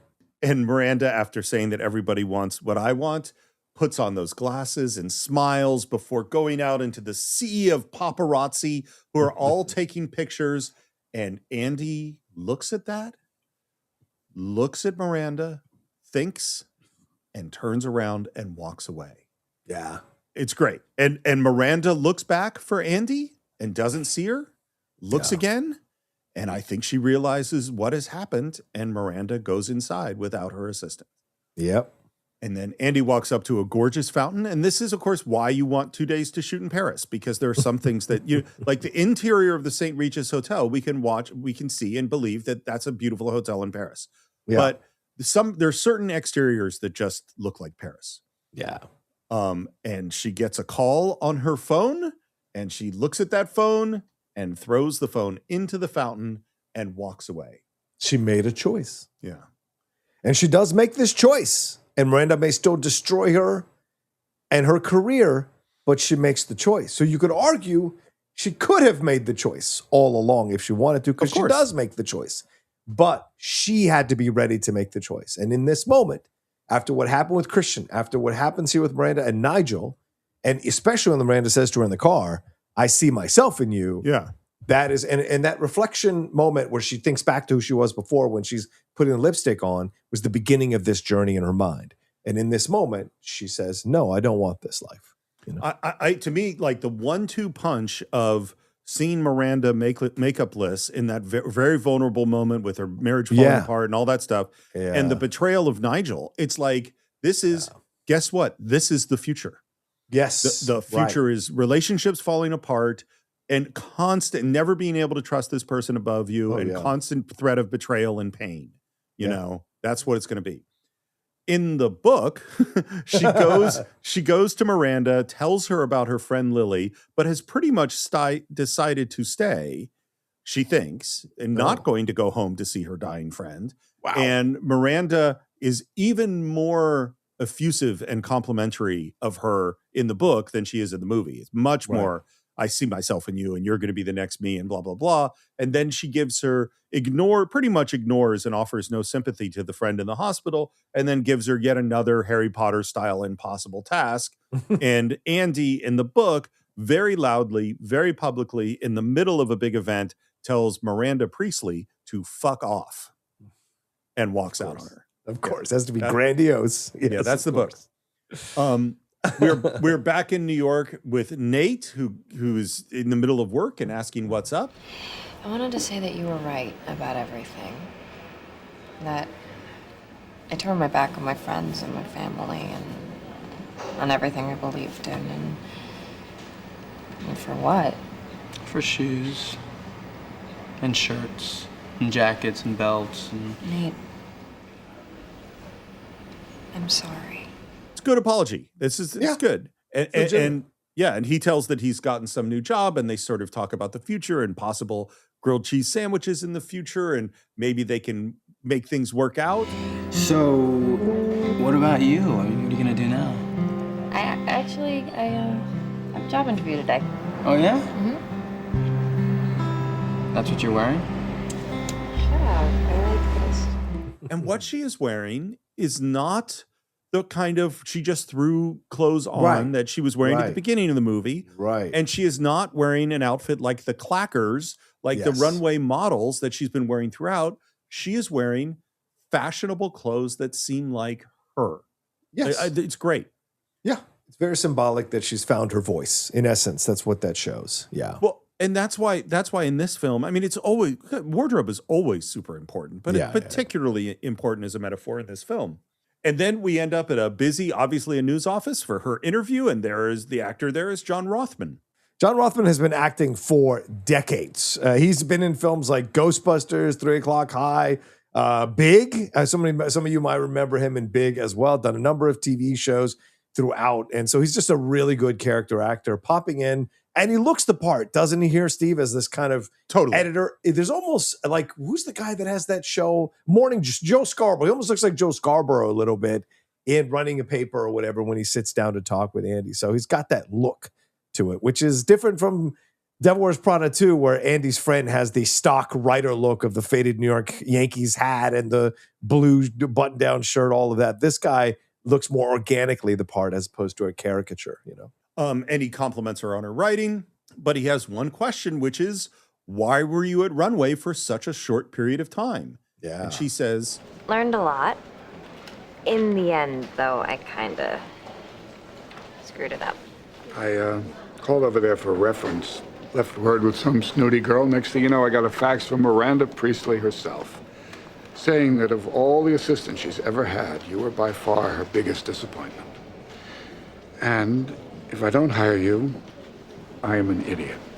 It's a great reaction from Anne Hathaway. I think it's a perfect pivot. I'm not 100% sure I really believe that Miranda would do this, but I do like it, and I think it works. So she leaves the interview. Obviously, we know that she's got that job. She looks up at Elias Clark, the big building that she used to work at for Runway, pulls out her phone. And the reason that she pulls out her phone to make this phone call is because we had to shoot a pickup because they realized as they're cutting the film that Emily had just disappeared. you know? Right. And they're Yes. like, we need to check back in. Emily is actually, So and this smart. is one of the, well, it's also because I think when you cast a really good actor, then Right. the character gets more interesting. And you're like, Yes. oh, we care. Now we care about Emily. We can't just drop her, you Right, know, we a gotta half honor hour. that. Yeah. Yeah. So they call her up and we see her, of course, on crutches. And Andy says, I have a favor to ask. And the favor is, can you please take all these fancy clothes from Paris off my hands? Well, I don't know. It's a huge imposition, and I'll have to get them taken in. I mean, they'll drown me. But I suppose I could help you out. I will have Roy pick them up this afternoon. Thanks, Em. I appreciate it. People ask me all the time on my show, Steve, like, how do you know what's a good actor? Because I talk about that whenever I talk about reviews. It's the acting. You know, when I talk on our show, it's always the acting that I'm focused on, because I may not have been the greatest actor, but I know good acting when I see it. Sure. And I will put my judgment up against anybody on the planet. And I know what's good and what isn't. And I can feel it in my bones. And when you watch the great ones, it's all in the nonverbal and the micro emotions on their faces. And even in the simplest of scenes like this, watch Emily Blunt's face when Andy says to her, don't hang up. Here's the deal. Here's my clothes. I have all these clothes from Paris and blah, blah, blah. Now, this is a great pickup because we know that Emily really wanted to go, and all the clothes she was going to get. That's one thing she says in the hospital room. All these clothes I was going to get, blah, blah, blah, right? So she is doing this as a kindness to Emily and also kind of getting rid of the stuff from her closet. And watch Emily's face, and Emily Blunt as she acts the stages of this moment. She's not going to give Andy too much, but she's honored that Andy gave it to her, but she's still going to be hard ass shit. And then at the end, busts her balls a little bit in the response. So this is great acting. Okay. You may think it's a throwaway moment, but this is where you separate the great ones from the good ones. And in those moments, those quiet little micro emotional moments are when you see actors who understand how to play in the camera and do realism. And so it's just great. And those are the things I notice when I watch the Gomez. I don't think Anne Hathaway is the best actress in this movie. It is Meryl Streep, then Emily Blunt, then Anne Hathaway. And that's how, or Tucci rather, then Anne Hathaway. She's getting there. But Anne Hathaway certainly got better as the years went on. But here, Emily was already good at a young age. And you can see it in this moment, you know? Several things about this. One is, which I hadn't thought about, I think you're totally right. And I think that's part of what is happening is why her character in Devil Wears Prada 2 doesn't work. Because what Emily Blunt is doing is, I am being mean and abrasive and dismissive and condescending to Andy over and over again. But you see layers underneath it that say this is not actually really what's true, that she actually does like or respect Andy on some levels. Andy has earned her respect and she would even call her a friend. Yes. Well, she wouldn't call her a friend, but she is. That's like, exactly. You know what I mean? Like that's the thing. Because just in this moment, she says, "Oh, I guess I can make that work." She doesn't really say thank you. That's very generous. And the other thing about it is that Andy essentially got accused by Miranda that she screwed over Emily in the same way that Miranda screwed over Nigel. So her saying, "I got all the clothes from Paris," which is what Emily wanted, and I am giving them up to give them to Emily, is her redeeming herself, or, you know, clearing her conscience about the betrayal, you know. And an interesting way to look at this too, Steve, is through the Miranda prism. And that is, Miranda may think that Andy is like her, right? Like Miranda may think she's got more similarities with Andy than Emily. But I think in reality, and the reality that Miranda doesn't want to face, is that she has more in common with Emily than she does with Andy. And so I think that's why she kind of shits on Emily throughout the movie, is because she sees bits of herself in Emily, whereas Andy, she sees maybe bits of herself that she lost. And so this is an interesting thing when you look at it in retrospect after you've seen the movie a few times, you know? Yeah, I mean, honestly, when Miranda says, "I see a lot of myself in you," it's like, I don't. I really don't. Right. There are not a whole lot of Andy moves that I go, "Ooh, that's like Miranda." You know, competence enough is not enough to be, I see myself in you. By the way, would you like to know what happens to all the clothes that Andy has in the book? Okay, sure. Because she gets a whole bunch of stuff, which she sells at a consignment store for between $30,000 and $40,000. Jesus.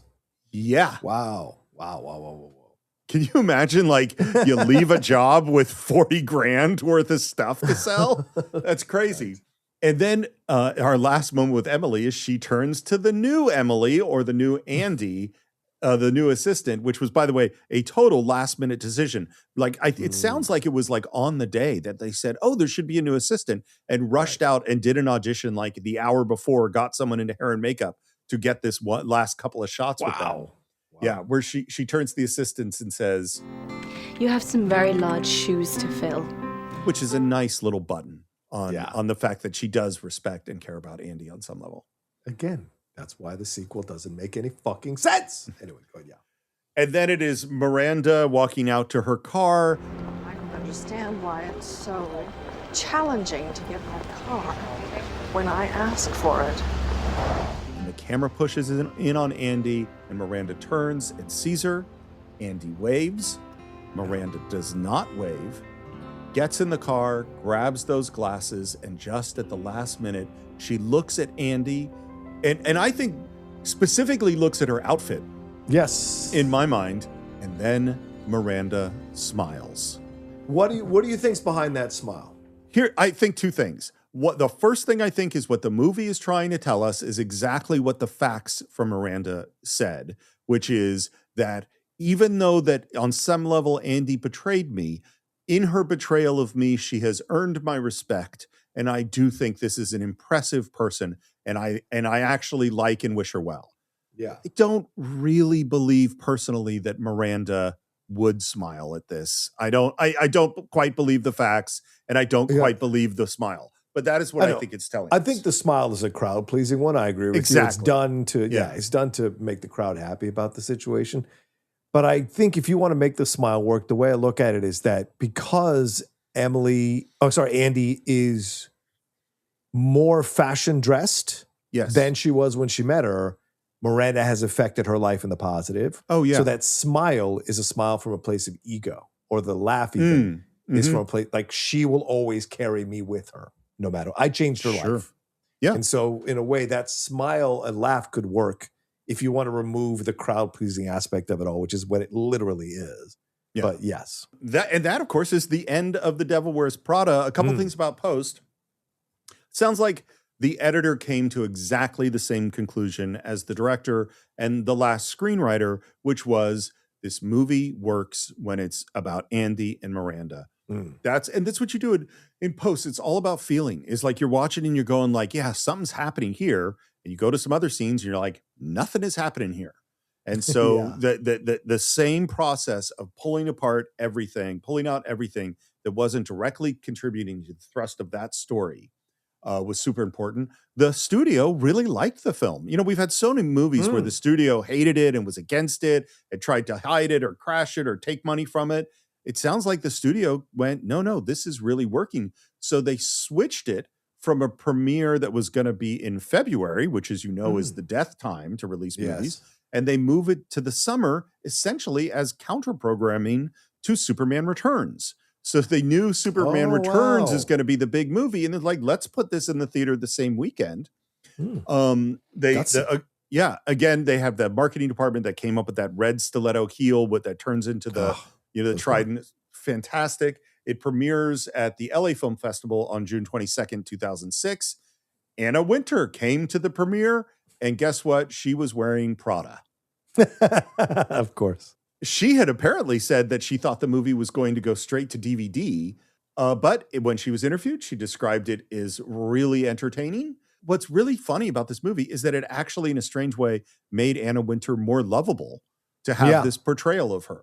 Yeah.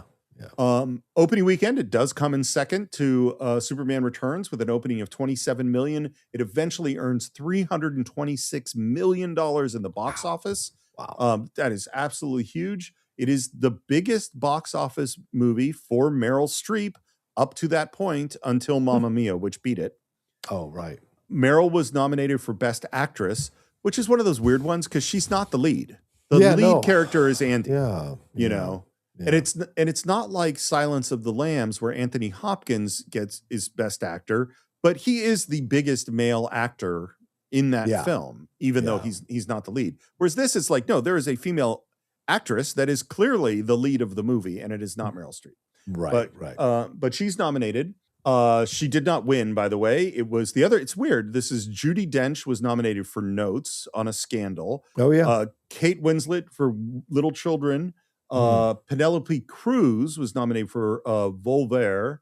And Helen Mirren won for The Queen, which I think is as it should be. Yeah. It was also nominated for Best Costumes, which I think is totally appropriate. That's Curse of the Golden Flower, Dreamgirls, and The Queen. And actually, the award was won by Marie Antoinette, which I have never seen. Oh, the Kristen Dunst movie. Oh, interesting. Yeah. Okay. Yeah. And that is everything that I have on The Devil Wears Prada. Wow. There you go. I guess let me give my final thoughts first, Okay. which is I totally like this movie. I think there are elements of it that don't knock it out of the park for me, but I think what works really, really well. And the including Emily Blunt, Anne Hathaway, and Stanley Tucci, and of course Meryl Streep, who's amazing.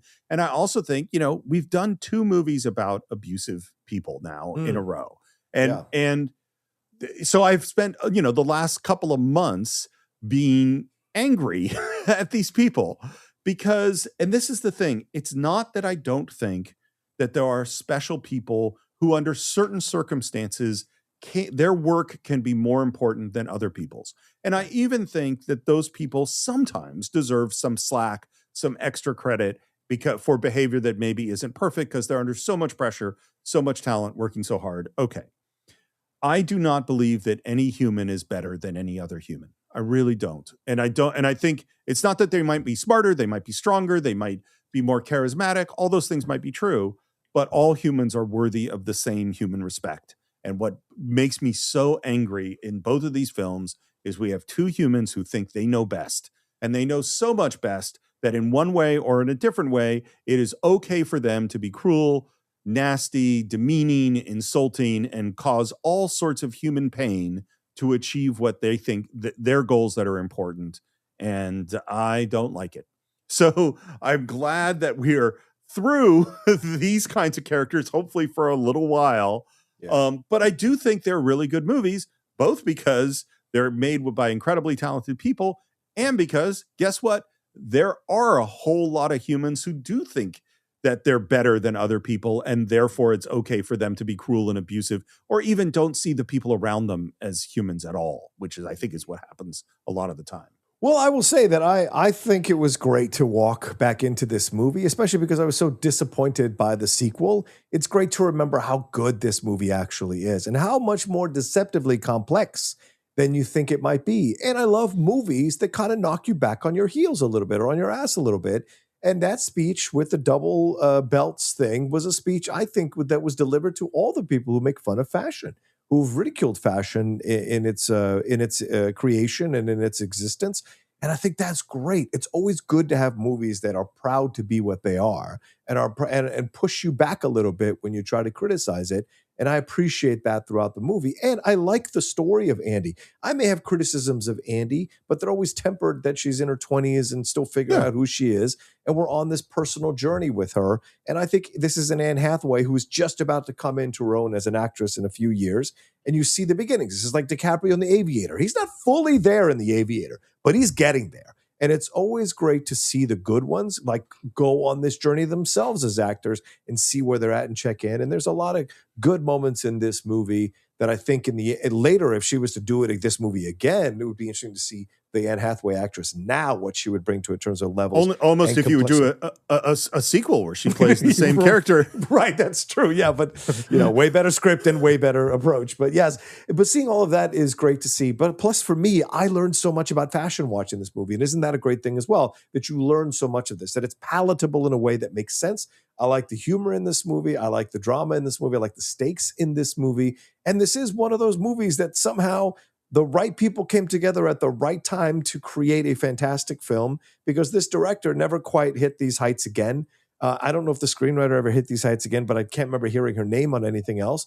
And so it's these things that you see just at the right time in the right space. And I also think this was a time when all of the world was becoming fashion obsessed in ways that we hadn't been before. America's Next Top Model was happening. All this stuff was happening around this time. So it was the perfect pop culture movie to capture the pop culture zeitgeist, but it's a little bit better than you think it might be. And if 20 years later it still holds up, that screams how much value this movie actually still has for people who are going to discover generations from now, for sure.